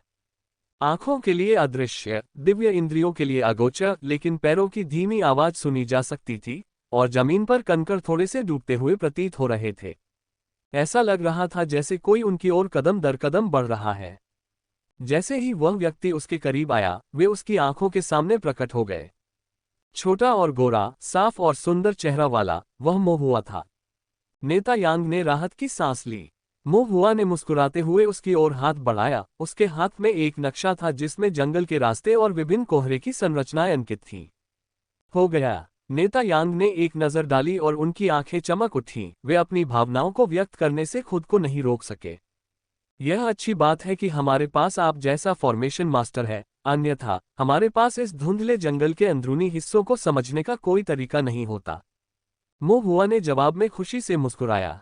नेता यांग ने नक्शा एक तरफ रख दिया, मोहुआ को देखते हुए, फिर अचानक मुस्कुराहट बिखेरी। ये बहुत दयालु, असाधारण रूप से गर्मजोशी से भरी और यहाँ तक कि कुछ हद तक विनम्रतापूर्ण थी। यह मुस्कान देखकर मोहुआ हैरान रह गया। उसकी याददाश्त में लीडर यांग उस तरह के इंसान नहीं थे। ऐसा लग रहा था मानो अचानक उन पर भूत प्रेत का साया पड़ गया हो या कुछ और। बगल से देख रहे झांगलैन को भी ऐसा महसूस हुआ कि उसकी त्वचा में भी सिहरन पैदा हो गई है। छोटे मो, क्या तुम हमारे ताओवादी सैनिकों द्वारा इस्तेमाल की जाने वाली संरचनाओं पर एक नज़र डालना चाहोगे? मोहुआ हिचकिचाया, क्या ये गोपनीय नहीं है? क्या मैं सचमुच देख सकता हूँ? नेता यांग ने तुरंत सिर हिलाया। हालांकि वे गोपनीय हैं, लेकिन अगर आप देखना चाहते हैं तो इसमें कोई समस्या नहीं है। मोहुआ ने संदेह से कहा, सच में? सचमुच? सच में? झांगलैन ने भी पूछा, सच में? नेता यांग ने उपेक्षापूर्ण स्वर में कहा, तुम एक तरफ हट जाओ, ये तुम्हारा काम नहीं है। अगर मैं तुम्हें दिखा भी दूं तो भी तुम समझ नहीं पाओगे। झांगलैन ने जवाब दिया, वैसे भी इसे कौन चाहेगा? नेता यांग और ताओवादी सैनिकों की कई टीमों के संरक्षण में मोहुआ नामलेस पीक पर खनन गुफा में वापस लौट आया, जहां ताओवादी सैनिक तैनात थे। नेता यांग ने सचमुच अतिरिक्त कवच और भाला का एक सेट निकाला और उन्हें मोहुआ को सौंप दिया। ये स्पेयर पार्ट्स हैं, इन्हें देख लीजिए। आप इन्हें अलग भी कर सकते हैं। बस बाद में नुकसान की रिपोर्ट कर दीजिए। हम इन्हें मरम्मत के लिए ताओवादी सैनिकों की अदालत में भेज देंगे। क्या ऐसा करना सचमुच ठीक है? नेता यांग ने हाथ हिलाते हुए कहा, इसमें कुछ भी बुरा नहीं है। कवच और हथियार इस्तेमाल के लिए होते हैं, उनका क्षतिग्रस्त होना स्वाभाविक है। इन शब्दों से मोहुआ को तसल्ली हुई। उसने लंबे भाले पर नजर डाली और फिर कवच को छुआ। दोनों ही प्रथम श्रेणी की आध्यात्मिक कलाकृतियां थीं, जो परिष्कृत लोहे से बनी थीं, जिसमें मॉन्स्टर हंटर्स द्वारा उपयोग किए जाने वाले लोहे की तुलना में उच्च सामग्री थी, और इन्हें अधिक विशेष फोर्जिंग तकनीक से बनाया गया था, जिसके परिणामस्वरूप इनकी गुणवत्ता बेहतर थी, जैसा कि ताओवादी दरबार की मानक आध्यात्मिक कलाकृतियों से अपेक्षित है। मोहुआ ने चुपचाप अपने आप से सोचा। उसने कुछ प्रयास किया, कवच को अलग करने की कोशिश की ताकि अंदर की संरचना की जांच कर सके, लेकिन उसे हिलाने के लिए उसकी ताकत अपर्याप्त थी। मोहुआ ने नेता यांग पर नजर डाली। नेता यांग ने व्यक्तिगत रूप से मोहुआ को कवच को अलग करने में मदद की, जिससे अंदर का गठन सामने आया। हालांकि जैसे ही कवच को अलग किया गया, अंदर की संरचना की चमक मंद हो गई, जिससे संकेत मिलता है कि वह भी क्षतिग्रस्त हो गई थी। मोहुआ कुछ आश्चर्यचकित हुआ। नेता यांग ने फिर समझाया, यह ताओवादी दरबार की एक पारंपरिक संरचना है। संरचना के रिसाव को रोकने के लिए कवच को बलपूर्वक अलग करने के बाद अंदर की संरचना को नष्ट करने के लिए डिजाइन किया गया है। तो यह ऐसा ही है। मोहुआ ने समझ में सिर हिलाया। यद्यपि संरचना नष्ट हो गई थी, फिर भी संरचना पैटर्न का सामान्य लेआउट अभी भी देखा जा सकता था। कवच को फैलाकर मोहुआ ने उसके भीतर की संरचना का अध्ययन करना शुरू कर दिया। कवच में सन्निहित संरचना गोल्डन श्रृंखला की थी, और यद्यपि यह प्रथम श्रेणी की संरचना प्रतीत होती थी, इसमें 9 से अधिक पैटर्न शामिल थे। प्रथम श्रेणी से आगे की शिक्षा। मो हुआ को आश्चर्य हुआ, लेकिन आध्यात्मिक शक्ति के प्रवाह का मानसिक अनुकरण करने के बाद उसने महसूस किया कि यह वास्तव में एक साधारण प्रथम श्रेणी का गठन था, जिसमें केवल 9 प्रभावी पैटर्न थे। अतिरिक्त पैटर्न अनावश्यक थे, संभवतः वास्तविक संरचना को समझने से बचाने के लिए उनका प्रयोग किया गया था। इसके अलावा यह कोई एकल संरचना नहीं थी, बल्कि संभवतः एक संयुक्त संरचना का हिस्सा थी। कुछ सोचने के बाद मोहुआ को मोटे तौर पर समझ आ गया। जब ताओवादी सैनिक एकजुट होकर लड़ते थे, तो समान कवच पहने हुए दल की एकल संरचना मिलकर संयुक्त संरचना बनाती थी, जिससे प्रतिध्वनि के माध्यम से प्रभाव बढ़ जाता था। ताओवादी सैनिकों द्वारा प्रयुक्त एकल संरचनाएं दुर्लभ नहीं थीं, वे मानक पंचतत्व स्वर्ण श्रृंखला संरचना पद्धति ही थीं। सबसे महत्वपूर्ण पहलू वास्तव में इस मिश्रित संरचना का मूल था। निकटता के आधार पर इसने एकल संरचनाओं को एक दूसरे के साथ प्रतिध्वनित करने के लिए समन्वित किया। यह धुरी संरचना ऐसी चीज थी जिसका मोहुआ ने पहले कभी अध्ययन नहीं किया था और वह इसके बारे में बहुत उत्सुक थी। हालांकि चूंकि ताओवादी सैनिकों की टीम में 10 सदस्य होते थे, दूसरे शब्दों में यह धुरी कवच के 10 सेटों को भी जोड़ती थी। इस धुरी संरचना की जांच करने के लिए उसे कवच के सभी 10 सेटों को अलग करना पड़ सकता है। एक सेट को अलग करने से मोहुआ को पहले ही कुछ शर्मिंदगी महसूस हो रही थी, 10 को अलग करना तो बहुत ज्यादा हो गया। अपनी जांच खत्म करने के बाद मोहुआ ने ऊपर देखा और पूछा, क्या इस कवच को मरम्मत के लिए भेजा जाना चाहिए? नेता यांग ने सिर हिलाया। हाँ। क्या मैं इसे ठीक करने की कोशिश कर सकता हूँ? मोहुआ ने पूछा। नेता यांग आश्चर्यचकित दिखे। आप इसे ठीक करना चाहते हैं? मोहुआ ने सिर हिलाया। कुछ सोचने के बाद लीडर यांग ने सहमति जताई। जरूर, इसे ठीक करवा लीजिए। वैसे भी ये पहले से ही क्षतिग्रस्त है। मोहुआ ने फिर अपने स्टोरेज बैग से एक फॉर्मेशन पेन और गोल्डन सीरीज स्पिरिचुअल इंक निकाली। पहले से मौजूद पैटर्न्स की दिशा का अनुसरण करते हुए उसने उन्हें बारीकी से सुधारना शुरू कर दिया। कुछ ही देर में मोहुआ ने मरम्मत का काम पूरा कर लिया। नेता यांग ने कवच को पुनः जोड़ा और आध्यात्मिक शक्ति से उसे सक्रिय किया और फिर आश्चर्य से बोले, क्या ये वास्तव में ठीक हो गया है? भाग्यशाली अनुमान, मोहुआ ने शर्माते हुए कहा। नेता यांग ने मोहुआ की ओर बहुत अधिक दिलचस्पी से देखा और फिर पूछा, मिस्टर लिटिल मो, आप इस फॉर्मेशन के बारे में क्या सोचते हैं? ये बहुत जटिल है, मोहुआ ने ईमानदारी से उत्तर दिया। क्या आप इसे सीखना चाहेंगे? मोहुआ हैरान रह गया। क्या यह ऐसा कुछ है जो मैं सीख सकता हूँ? बिल्कुल, बस एक छोटी सी शर्त है। मोहुआ खुद को रोक नहीं सका और पूछा, क्या शर्त है? ताओवादी सैनिक न्यायालय में शामिल हों। नेता यांग के चेहरे पर एक गर्मजोशी और उत्साह भरी मुस्कान थी। जब तक आप ताओवादी सैनिकों के दरबार में शामिल होते रहेंगे, आप स्वाभाविक रूप से ताओवादी सैनिकों द्वारा इस्तेमाल की जाने वाली इन संरचनाओं को सीख पाएंगे। और आप जितना चाहें उतना सीख सकते हैं। ये सुनकर झांग लैन ने घृणा से कहा, तो ये तुम्हारा खेल था, बच्चे? नेता यांग ने कहा, यदि वह ताओवादी न्यायालय में प्रवेश कर सकता है, तो वह ताओवादी सैनिक न्यायालय में क्यों नहीं शामिल हो सकता? ताओवादी सैनिक न्यायालय वास्तव में एक अच्छी जगह नहीं है, ये सब लड़ाई और हत्या के बारे में है। वरिष्ठता प्रणाली और आंतरिक षड्यंत्रों के साथ यह आपके ताओवादी न्यायालय से बेहतर है। झांग लैन ने उपहास किया, मानो तुम्हारा ताओवादी सैनिक दरबार भी कुछ बेहतर है। अभी भी कुलीन कुलों का प्रभुत्व है। सही हैसियत और पृष्ठभूमि के बिना क्या कोई सचमुच कुछ कर सकता है? ये तो सिर्फ ऊंचे स्तरों पर ही होता है। युद्ध के मैदान में सगे भाई कंधे से कंधा मिलाकर चोरों की तरह लड़ते हैं और अपनी योग्यता सच्चे कौशल से सिद्ध करते हैं। दूसरी ओर ताओवादी दरबार पूरी तरह से मिलीभगत और भाईचारे पर आधारित है।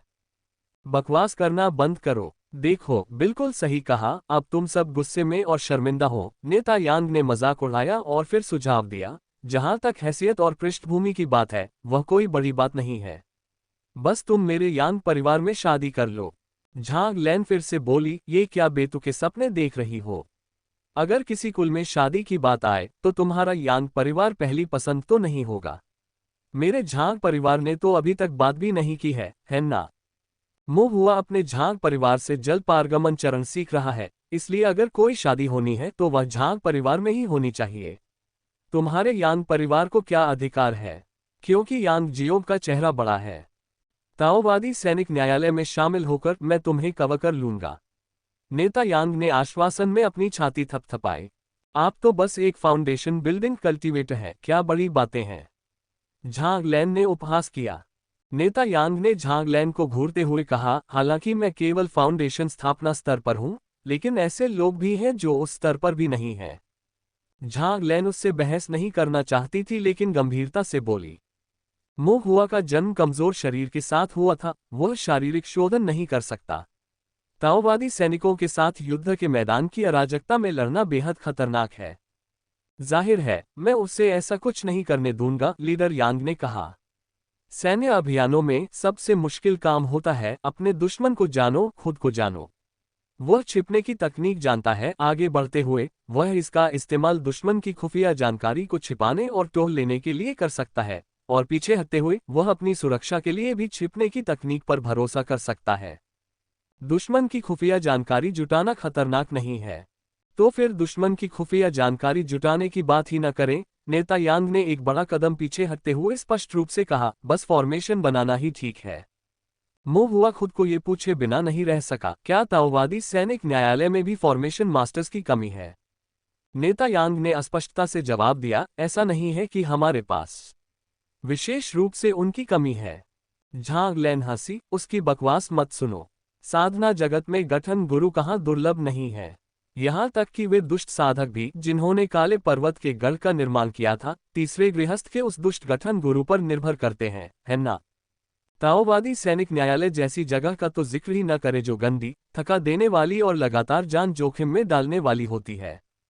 फॉर्मेशन मास्टर्स का बहुत सम्मान किया जाता है और आमतौर पर वे वहां नहीं जाते। जब झांगलैन ने इस ओर ध्यान दिलाया तो नेता यांग का चेहरा थोड़ा लाल हो गया, लेकिन उन्होंने फिर भी जोर दिया। यही कारण है कि छिपने और आत्मरक्षा में कुशल एक फॉर्मेशन मास्टर युद्ध के मैदान में और भी अधिक मूल्यवान होता है। नेता यांग ने गंभीर भाव से मो हुआ की ओर देखा और कहा, जब तक आप ताओवादी सैनिक न्यायालय में शामिल होने के लिए तैयार हैं, मैं आपको उप कमांडर बनाने के लिए उच्च अधिकारियों से आवेदन भी कर सकता हूं। तब तक तुम बस मेरा अनुसरण करोगे। ताओवादी सैनिक न्यायालय में यांग परिवार के गहरे और व्यापक संबंधों के साथ, हमारे यांग परिवार की देखभाल के साथ, कोई भी तुम्हें धमकाने की हिम्मत नहीं करेगा। अगर सोने से पहले 1 किलो वजन, तो हफ्ते में 7 किलो वजन घटेगा। एक दो स्लिम। मो हुआ को दुविधा महसूस हुई। ऐसा नहीं था कि वह कठिनाइयों से घृणा करता था, खतरे से डरता था, या ताओवादी सैनिक न्यायालय में शामिल होने के लिए अनिच्छुक था, बल्कि एक बार जब वह ताओवादी सैनिक न्यायालय में शामिल हो जाता तो उसे अपना गृहनगर छोड़ना पड़ता और लगातार यात्रा करते रहना पड़ता। उसे अभी भी श्री जुआंग के साथ फॉर्मेशन का अध्ययन करना था, और जब वह बड़ा हुआ तो उसे अपने माता पिता की देखभाल करनी थी। मो हुआ को परेशान और भौचक्का देखकर नेता यांग ने जल्दी से कहा, तुम अभी जवान हो, जल्दबाजी में फैसला लेने की कोई जरूरत नहीं है। तुम सोच विचार कर सकते हो। अगर तुम अभी नहीं भी जाते, तो अगर किसी दिन तुम्हारा मन बदल जाए, तो तुम मुझे ताओवादी सैनिकों के दरबार में मिल सकते हो। बस यांग जियोंग का नाम ले लेना। यांग जियोंग। मो हुआ ने चुपचाप सिर हिलाया, नाम याद किया और फिर अपना आभार व्यक्त किया। धन्यवाद लीडर यांग। नेता यांग मुस्कुराए और बोले, इतना औपचारिक होने की कोई आवश्यकता नहीं है। जैसे आप झांगलैन को अंकल झांग कहते हैं, वैसे ही आप मुझे अंकल यांग कह सकते हैं। मो हुआ ने जवाब दिया, अंकल यांग। नेता यांग ने चेहरे पर मुस्कान लाते हुए सिर हिलाया। झांगलैन ने आह भरी और असहाय होकर कहा, यांग जियोंग, इतने सालों बाद भी तुम अभी भी इतने बेशर्म आदमी हो। नेता यांग ने कहा, आप भी ज्यादा बेहतर नहीं हैं। धूमिल जंगल में नेविगेट करने का नक्शा तैयार था, और ब्लैक माउंटेन गढ़ का नक्शा भी। उसके बाद नेता यांग और झांगलैन ने ब्लैक माउंटेन गढ़ के विनाश की प्रारंभिक योजनाएं बनाने में एक दिन बिताया। अगले दिन टोंगशियान शहर के कई गुट उन्मूलन मामलों पर चर्चा करने के लिए ताओवादी न्यायालय में एकत्र हुए। प्रतिभागियों में ताओवादी सैनिक न्यायालय के नेता यांग, ताओवादी न्यायालय के एल्डर कोर्ट नेता और पर्यवेक्षक झांगलान, साथ ही राक्षस शिकार संघ के एल्डर यू मोशान, यू चेंगई और अन्य शामिल थे। मो हुआ एक छोटा स्टूल लेकर आया, जिस पर बैठकर वह बगल से सुनने लगा। नेता यांग सीधे मुद्दे पर आ गए। धुंधले जंगल में संरचना बदल दी गई है। दुष्ट साधकों को शायद कुछ आभास हो गया है। अगर हम सीधे कार्रवाई करते हैं, तो हम सांप को चौंका सकते हैं और उन्हें एक ही झटके में खत्म नहीं कर पाएंगे। सबसे अच्छी रणनीति यह है कि राक्षस शिकारी एक हमले का नाटक करें, दुष्ट साधकों को फुसलाएं, और फिर ताओवादी सैनिक उन्हें घेर लें और उन्हें खत्म कर दें, जिससे दुष्ट साधकों का पूर्ण विनाश सुनिश्चित हो जाए। ब्लैक माउंटेन स्ट्रॉन्गहोल्ड में 4 फाउंडेशन बिल्डिंग ईविल कल्टिवेटर हैं। यह असंभव है कि सभी स्ट्रॉन्गहोल्ड के भीतर हों, लेकिन हमें सबसे बुरे के लिए तैयार रहना होगा। दरबारी नेता झोऊ, एल्डर यू और मैं प्रत्येक एक से निपटेंगे। मैं एक और फाउंडेशन बिल्डिंग कल्टीवेटर को खत्म करने के लिए सबसे अच्छे कवच और हथियारों से लैस सबसे कुलीन ताओवादी सैनिकों की 2 टीमें भी नियुक्त करूंगा। बैकवोट, एक बार जब उनके फाउंडेशन बिल्डिंग साधक हताहत हो जाएंगे तो हम संख्यात्मक लाभ के साथ लड़ने में सक्षम होंगे, जिससे हमारी जीत सुनिश्चित होगी। बाकी दुष्ट साधकों की बात करें तो भले ही उनकी साधना तकनीकें और ताओवादी कौशल विचित्र और निर्दयी हों, फिर भी इस तरह के युद्ध क्षेत्र में वे चिंता का विषय नहीं है। राक्षस शिकारियों को बस उन्हें थोड़ा सा रोकने की जरूरत है। एक बार जब ताओवादी सैनिक युद्ध में उतरेंगे तो ये दुष्ट साधक एक भीड़ से ज्यादा कुछ नहीं रह जाएंगे। उसके बाद नेता यांग ने रेत की मेज खोली जिसमें फॉगी फॉरेस्ट का नक्शा और ब्लैक माउंटेन स्ट्रॉन्गहोल्ड की स्थलाकृति दोनों प्रदर्शित थे। नेता यांग ने अभियान के विवरण पर चर्चा शुरू की, जैसे कि पहाड़ पर कैसे आगे बढ़ना है, राक्षस शिकारियों को कहां तैनात होना चाहिए और ताओवादी सैनिक कहां घात लगाएंगे। इसके बाद उन्होंने बताया कि गढ़ पर कैसे हमला किया जाए, किस सीमा तक दिखावटी हमले जारी रखे जाएं, पीछे हटने की स्थिति में कहां पीछे हटना है, कहां एक दूसरे के साथ सहयोग करना है और ताओवादी सैनिकों को कब हमला शुरू करना चाहिए, इत्यादि। एल्डर यू और अन्य लोगों ने भी प्रश्न या सुझाव रखे। नेता यांग ने या तो उनका उत्तर दिया या उन पर गहन विचार किया। आधे दिन तक चर्चा के बाद योजना धीरे धीरे पूरी हो गई। मो हुआ बस किनारे से सुन रहा था। वह इन मामलों से अनभिज्ञ था, चाहे वह नेता यांग हो जिससे सैन्य अभियानों का अनुभव था, या फिर राक्षस शिकार संघ का एल्डर यू, दोनों के पास उससे कहीं ज्यादा विशेषज्ञता थी। दुनिया का हर मामला सीखने का विषय है। मो हुआ ने बस ध्यानपूर्वक सुना और कुछ नया सीखने का अवसर लिया। चर्चा समाप्त होने के बाद सभी लोग तितर बितर हो गए। मो हुआ पीछे रुका और झांग लैन से धीरे से पूछा, चाचा झांग, क्या कोई समस्या नहीं होगी? झांग लैन ने मो हुआ के कंधे पर थपथपाते हुए कहा, हर चीज में जोखिम होता है, लेकिन इस लड़ाई में जोखिम पहले से ही काफी कम है। क्यों? झांग लैन ने कहा, एक तो यह उस खुफिया जानकारी के कारण है जिसे आपने गुप्त रूप से सुना था, और दूसरा ताओवादी दरबार के ताओवादी सैनिक वास्तव में आपके विचार से अधिक शक्तिशाली हैं। प्यार को लेकर कंफ्यूज हैं। कंफर्म करने का तरीका यहाँ देखें। अपनी प्रतिरक्षा को बढ़ाना है।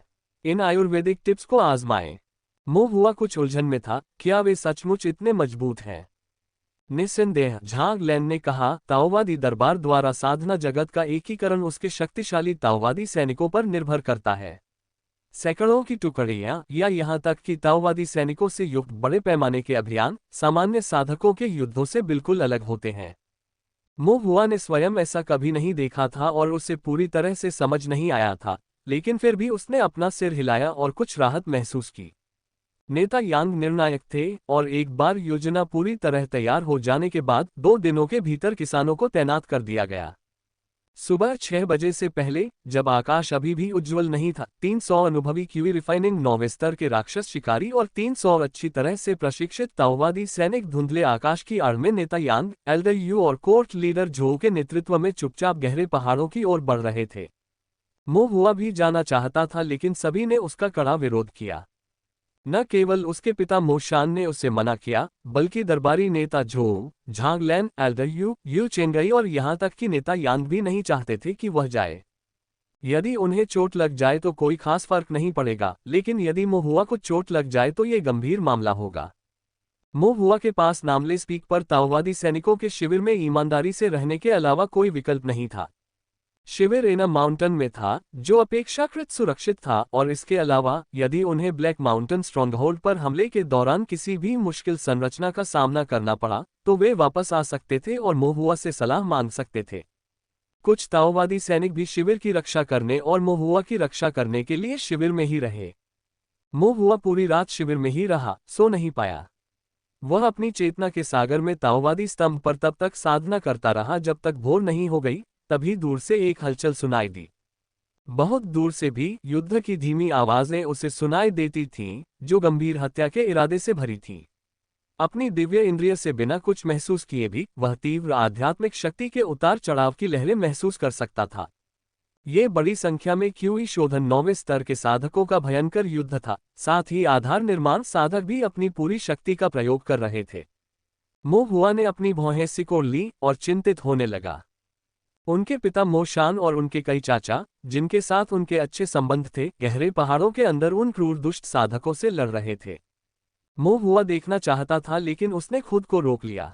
ऐसा लग रहा था कि अब जाने से कोई मदद नहीं मिलेगी, बल्कि वह अराजकता को और बढ़ा देगा। मो हुआ अपने मन को शांत करने के लिए केवल कुछ संरचनाएं बनाने के लिए ही खुद को मजबूर कर सकता था। ब्लैक माउंटेन स्ट्रॉन्गहोल्ड में लड़ाई 3 दिन तक चली। 3 दिन बाद खबर आए, ताओवादी सैनिकों और राक्षस शिकारियों को मामूली नुकसान हुआ। मो शान, एल्डर यू और झांगलैन सहित अधिकांश लोग बस घायल हुए, और ब्लैक माउंटेन गढ़, जो सैकड़ों वर्षों से गहरे पहाड़ों में घिरा हुआ था, पूरी तरह से जीत लिया गया। बैकवॉट हुआ एक बार फिर ब्लैक माउंटेन स्ट्रॉन्गहोल्ड के प्रवेश द्वार के सामने खड़ा था। 2 दिन पहले ब्लैक माउंटेन गढ़ में सेंध लगाई गई थी तथा इसके अधिकांश दुष्ट साधकों का सफाया कर दिया गया था। 4 आधार स्थापना दुष्ट साधकों में से चतुर्थ गृहस्थ युद्ध में मारा गया, द्वितीय गृहस्थ गंभीर रूप से घायल हो गया और उसे पकड़ लिया गया, जबकि प्रधान गृहस्थ और तृतीय गृहस्थ गंभीर रूप से घायल होने के बावजूद बच निकले और अब ताओवादी दरबार और उसके सैनिकों द्वारा उनका पीछा किया जा रहा है। पहाड़ों की गहराई में छिपे अनगिनत दुष्टतापूर्ण कार्य करने वाले तथा एक समय में शक्तिशाली रहे ब्लैक माउंटेन स्ट्रॉन्गहोल्ड को लगभग पूरी तरह से नष्ट कर दिया गया। शेष दुष्ट किसानों को ढूंढकर उनका शिकार किया जाएगा, और ब्लैक माउंटेन गढ़ को नष्ट करने वाली मुख्य शक्ति ताओवादी न्यायालय के सैनिक थे। जैसा कि झांगलैन ने कहा था, ताओवादी सैनिक वास्तव में शक्तिशाली थे। मो हुआ ने इसे प्रत्यक्ष रूप से नहीं देखा था, लेकिन बाद में उसने अपने पिता मो शान से इसके बारे में पूछताछ की थी। ऐसा कहा जाता था कि युद्ध के दौरान ताओवादी सैनिकों के भाले जहां भी पड़ते थे, वे अजेय हो जाते थे। अपने भालों के नीचे दुष्ट साधकों को चुनौती देने वाला कोई नहीं था। वे या तो गंभीर रूप से घायल हो गए या टकराव के क्षण भर में ही मर गए। ताओवादी सैनिक तीक्ष्ण ब्लेड थे जो ताओवादी न्यायालय के अधिकार को बनाए रखते थे, जो इसकी शक्ति और महिमा का प्रतीक थे। अपने अधीन इतने शक्तिशाली सैनिकों के साथ यह कोई आश्चर्य की बात नहीं है कि ताओवादी न्यायालय ने साधना जगत को एकीकृत किया है और 20,000 वर्षों तक अडिग रहा है। और ये केवल क्यूई शोधन क्षेत्र प्रथम श्रेणी के ताओवादी सैनिक थे। उच्च श्रेणी के ताओवादी सैनिक तो और भी अधिक भयानक होंगे। मो हुआ को विस्मय की भावना महसूस हुई। हालांकि ब्लैक माउंटेन स्ट्रॉन्गहोल्ड गिर गया था, फिर भी उसके पास अभी भी कई चीजें थीं जिन्हें वह समझ नहीं पा रही थी। मो हुआ ने ब्लैक माउंटेन स्ट्रॉन्गहोल्ड के पर्वतीय द्वार की ओर देखा। गेट पर गुप्त संरचना विफल हो गई थी, और भयावह रक्त रंजित गेट का एक स्तंभ टूट गया था, जिससे पूरा ब्लैक माउंटेन गढ़ जीर्ण शीर्ण अवस्था में पहुंच गया था। मो हुआ मुख्य द्वार से अंदर नहीं गया, बल्कि पास की ऊंची दीवार की ओर चक्कर लगाता रहा। पहली बार जब वह ब्लैक माउंटेन स्ट्रॉन्गहोल्ड में दाखिल हुई, तो उसने ऊंची दीवार पर एक संरचना को ध्वस्त कर दिया, एक गड्ढा खोदा और उसी रास्ते से अंदर घुस गई। दीवार के कोने पर वह छोटा सा छेद अभी भी वहां था। दुष्ट किसानों ने इस स्थान की खोज नहीं की। मो हुआ कुछ आश्चर्यचकित हुई। उसने अपनी दिव्य इंद्रिय को मुक्त किया, एक क्षण के लिए ऊंची दीवार के आर पार टटोला, और फिर उसकी निगाहें अचानक तेज हो गईं। नहीं, उन्होंने इसे ढूंढ लिया। दीवार में छेद के पीछे कई नई संरचनाएं जोड़ी गईं, जिनमें गोल्डन बेल संरचना, वुड बाइंडिंग संरचना और कुछ अन्य प्रकार की संरचनाएं शामिल थीं। गोल्डन बेल फॉर्मेशन का उपयोग अलर्ट के लिए किया गया, वुड बाइंडिंग फॉर्मेशन का उपयोग लोगों को फंसाने के लिए किया गया, तथा अन्य कुछ फॉर्मेशन का उपयोग भी इसी प्रकार किया गया। उन्होंने छेद ढूंढ लिया और एक शिकारी की तरह वहां घात लगाने की योजना बनाई। यदि मो हुआ पुनः छेद से प्रवेश करती, तो वह संरचनाओं को सक्रिय कर देती, दुष्ट साधकों को सचेत कर देती, तथा उसी समय संरचनाओं द्वारा फंस जाती। ये संरचनाएं तीसरे घर के मालिक द्वारा स्थापित की गई होंगी। मो हुआ को ये जानने के लिए सोचने की जरूरत ही नहीं थी कि तीसरे घर के मालिक ने जरूर लोगों को पास में पहरा देने का आदेश दिया होगा। जैसे ही सेनाएं सक्रिय होंगी, वे उसे पकड़ने के लिए दौड़ पड़ेंगे। लेकिन वे मो हुआ का इंतजार नहीं कर पाए। ब्लैक माउंटेन स्ट्रॉन्गहोल्ड उससे पहले ही खत्म हो चुका था। इस समय गढ़ में कोई भी दुष्ट साधक नहीं बचा था, इसलिए मो हुआ को चिंता करने की कोई बात नहीं थी। उसने 1000 जून की छड़ी निकाली, प्रवेश द्वार पर बने छेद को और भी बड़ा कर दिया और उसके सामने की संरचनाओं को नष्ट कर दिया। उसके बाद ही वह दीवार में बने छेद से ब्लैक माउंटेन स्ट्रॉन्गहोल्ड में दोबारा प्रवेश कर पाए। इस समय ब्लैक माउंटेन स्ट्रॉन्गहोल्ड अभी भी खूनी था, लेकिन अधिक उजाड़ और मृत हो गया था, अब दमनकारी नहीं लग रहा था। मोहुआ ने कुछ समय उस मार्ग पर चलने में बिताया जो उससे याद था, तथा गढ़ के सामने वाले हिस्से को मोटे तौर पर देखती रही। अधिकांश इमारतें ढह चुकी थीं और अंदर की वस्तुओं को बाहर निकालकर ताओवादी न्यायालय को सौंप दिया गया था। गढ़ की जेल भयानक रूप से खाली थी। जिन किसानों को बिना किसी अपवाद के पकड़ लिया गया था और वहां कैद कर लिया गया था, उन्हें दुष्ट किसानों ने मार डाला था। संभवतः दुष्ट साधकों ने युद्ध से पहले उन्हें मार डाला था, संभवतः गतिरोध के दौरान अपनी रक्त कीई और आध्यात्मिक शक्ति को पुनः प्राप्त करने के लिए, या संभवतः अपनी हार के दौरान क्रोध के आवेश में। किसी भी स्थिति में उन्होंने एक भी जीवित व्यक्ति को नहीं छोड़ा। न्यायालय के अधिकारियों और ताओवादी सैनिकों ने पहले ही इन शवों को ताबूतों में बंद कर दिया था, तथा ताबूतों को सील करके ताओवादी न्यायालय में वापस ले जाया गया, ताकि उनकी पहचान सत्यापित की जा सके और उनके परिवारों को जानकारी दी जा सके। यदि वे पहचान सत्यापित नहीं कर पाते तो वे पास में ही दफनाने के लिए स्थान ढूंढते, एक अस्थायी कब्र बनाते और एक अनाम पत्थर रख देते। इन किसानों को दुर्भाग्य का सामना करना पड़ा और वे बुरी तरह मर गए। मृत्यु के बाद उनकी पूजा करने वाला कोई नहीं होगा, उन्हें याद करने वाला कोई नहीं होगा, यहाँ तक कि उन्हें जानने वाला भी कोई नहीं होगा, और उनकी कब्रों पर उनके नाम भी नहीं होंगे। मोहुआ ने कुछ निराश होकर आह भरी। गढ़ के सामने वाले हिस्से की जांच करने के बाद मोहुआ पीछे के हिस्से की ओर बढ़ी और चारों ओर देखते हुए भौहें चढ़ा ली। पीछे के गढ़ में सेनाएं घनी और संख्या में थीं, जो मोहुआ के प्रथम दौरे के समय से कहीं अधिक थीं। संरचना चित्रकारी में समय लगता है, और ब्लैक माउंटेन गढ़ में केवल तीसरे गृहस्थ को ही पता था कि इस तरह की प्रथम श्रेणी की संरचनाओं को कैसे चित्रित किया जाए, इसलिए इन संरचनाओं को पहले से ही अच्छी तरह से रखा गया था। उसने अनुमान लगाया कि उसके जाने के तुरंत बाद तीसरे गृहस्वामी ने उन्हें स्थापित करना शुरू कर दिया होगा। लेकिन क्यों? क्या उन्होंने कोई भविष्यवाणी की थी? मोहुआ पीछे के गढ़ की ऊंची दीवार पर पालथी मारकर बैठा था, सामने के गढ़ की ओर देख रहा था और मन ही मन विचार कर रहा था। आगे का गढ़ बहुत बड़ा था और उसकी रक्षा करना मुश्किल था, इसलिए उन्होंने अपनी टुकड़ियां पीछे के गढ़ में केंद्रित कर दी। इस तरह ताओवादी सैनिकों के लिए हमला करना मुश्किल हो जाता। मोहुआ ने नेता यांग से पूछा था कि वास्तव में ब्लैक माउंटेन गढ़ पर हमले के 3 दिनों के दौरान पीछे के गढ़ की संरचनाओं को तोड़ने में पूरे 2 दिन व्यतीत हुए थे।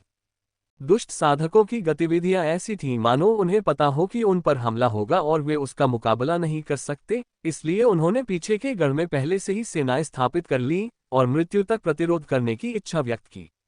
उद्देश्य था समय खरीदना। मोहुआ ने भौहें सिकोड़ते हुए कहा, देरी करने का क्या मतलब है? क्या अंत में मौत का इंतजार ही तो है?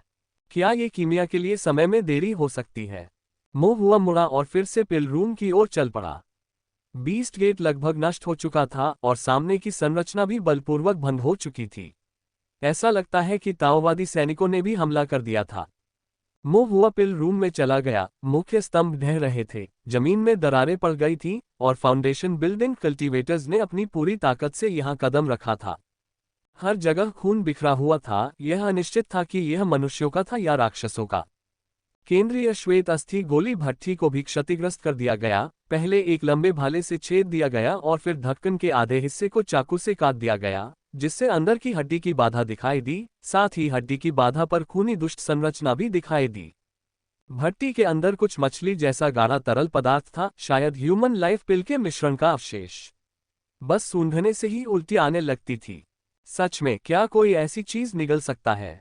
मोहुआ ने अपनी नाक ढकते हुए खुद से कहा। गोली भट्ठी नष्ट हो गई तथा उसके चारों ओर रखी गई अजीब आकार की औषधीय जड़ी बूटियां भी गायब हो गईं। संभवतः उन्हें ताओवादी न्यायालय द्वारा जब्त कर लिया गया था ताकि उन्हें सौंप दिया जाए या वहीं नष्ट कर दिया जाए ताकि वे कभी इस दुनिया में न रहें। आखिरकार ये जड़ी बूटियां मानव गोलियों की कीमिया के लिए थीं, स्वर्ग और पृथ्वी के लिए हानिकारक थीं और निषिद्ध वस्तुएं मानी जाती थीं। ऐसा प्रतीत होता है कि गोलियों को सफलतापूर्वक परिष्कृत नहीं किया गया था। मोहुआ ने फिर छिपे हुए डिब्बे को खोला, जो खाली था और अंदर कुछ भी नहीं था।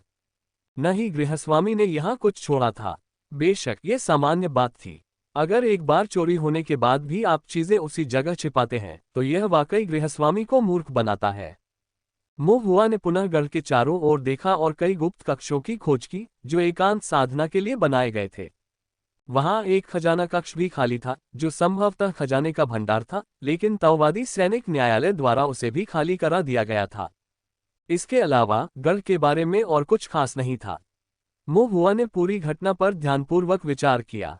सबसे पहले गृहस्वामी को खोदे गए कोने और संरचना का पता चला, जिसका ताला खुला हुआ था और उसे संदेह होने लगा। जहां तक उन संदेहों की गहराई का सवाल है, मोहुआ को नहीं पता था। लेकिन ब्लैक माउंटेन स्ट्रोंगहोल्ड ने कार्रवाई की थी।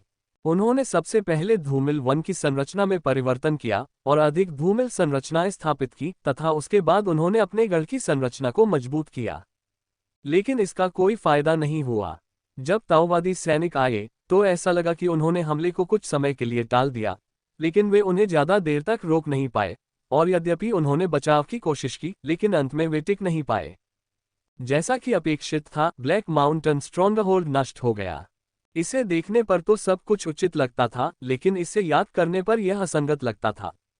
मोहुआ ने बहुत देर तक सोचा और तब उसे समझ आया कि असंगति कहाँ है। ब्लैक माउंटेन स्ट्रॉन्गहोल्ड को मालूम था कि वह मरने वाला है और उसका मरना निश्चित था। थोड़े संघर्ष के बाद वे स्वेच्छा से अपनी मृत्यु की ओर चले गए। ये कहने के बजाय कि उन्होंने ब्लैक माउंटेन स्ट्रॉन्गहोल्ड को नष्ट कर दिया, यह अधिक ऐसा था जैसे ब्लैक माउंटेन स्ट्रॉन्गहोल्ड को व्यवस्थित रूप से और विधिपूर्वक नष्ट कर दिया गया था।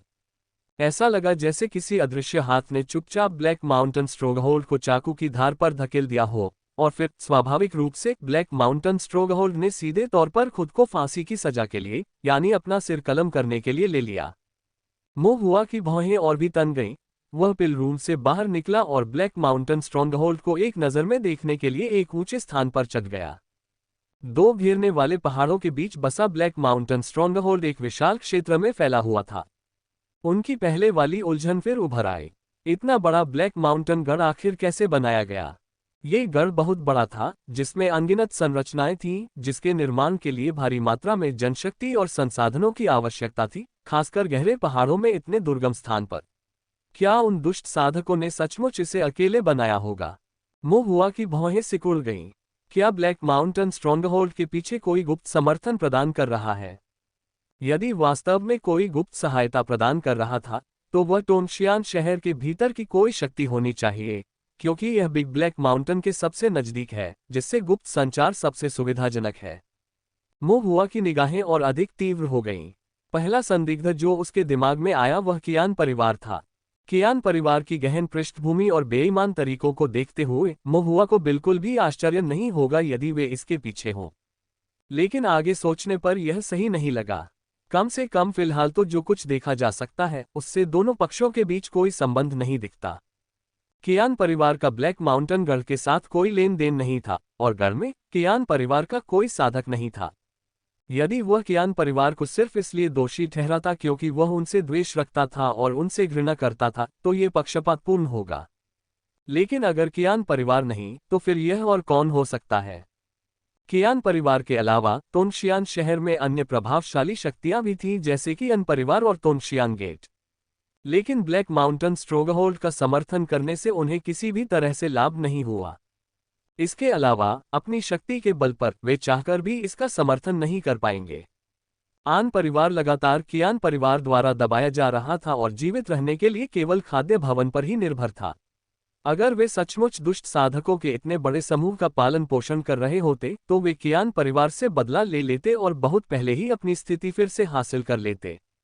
जहां तक टोंगजियान गेट का सवाल है, वे अपना टोंगजियान शिखर वापस नहीं खरीद सकते थे, तो फिर वे दुष्ट साधकों का समर्थन करने के लिए अपने आत्मा पत्थरों को कैसे खर्च कर सकते थे? खुद को रोक पाने में असमर्थ मोहुआ ने अपना सिर खुजलाया। कुछ देर के लिए उसे कोई स्पष्टीकरण नहीं सूझा।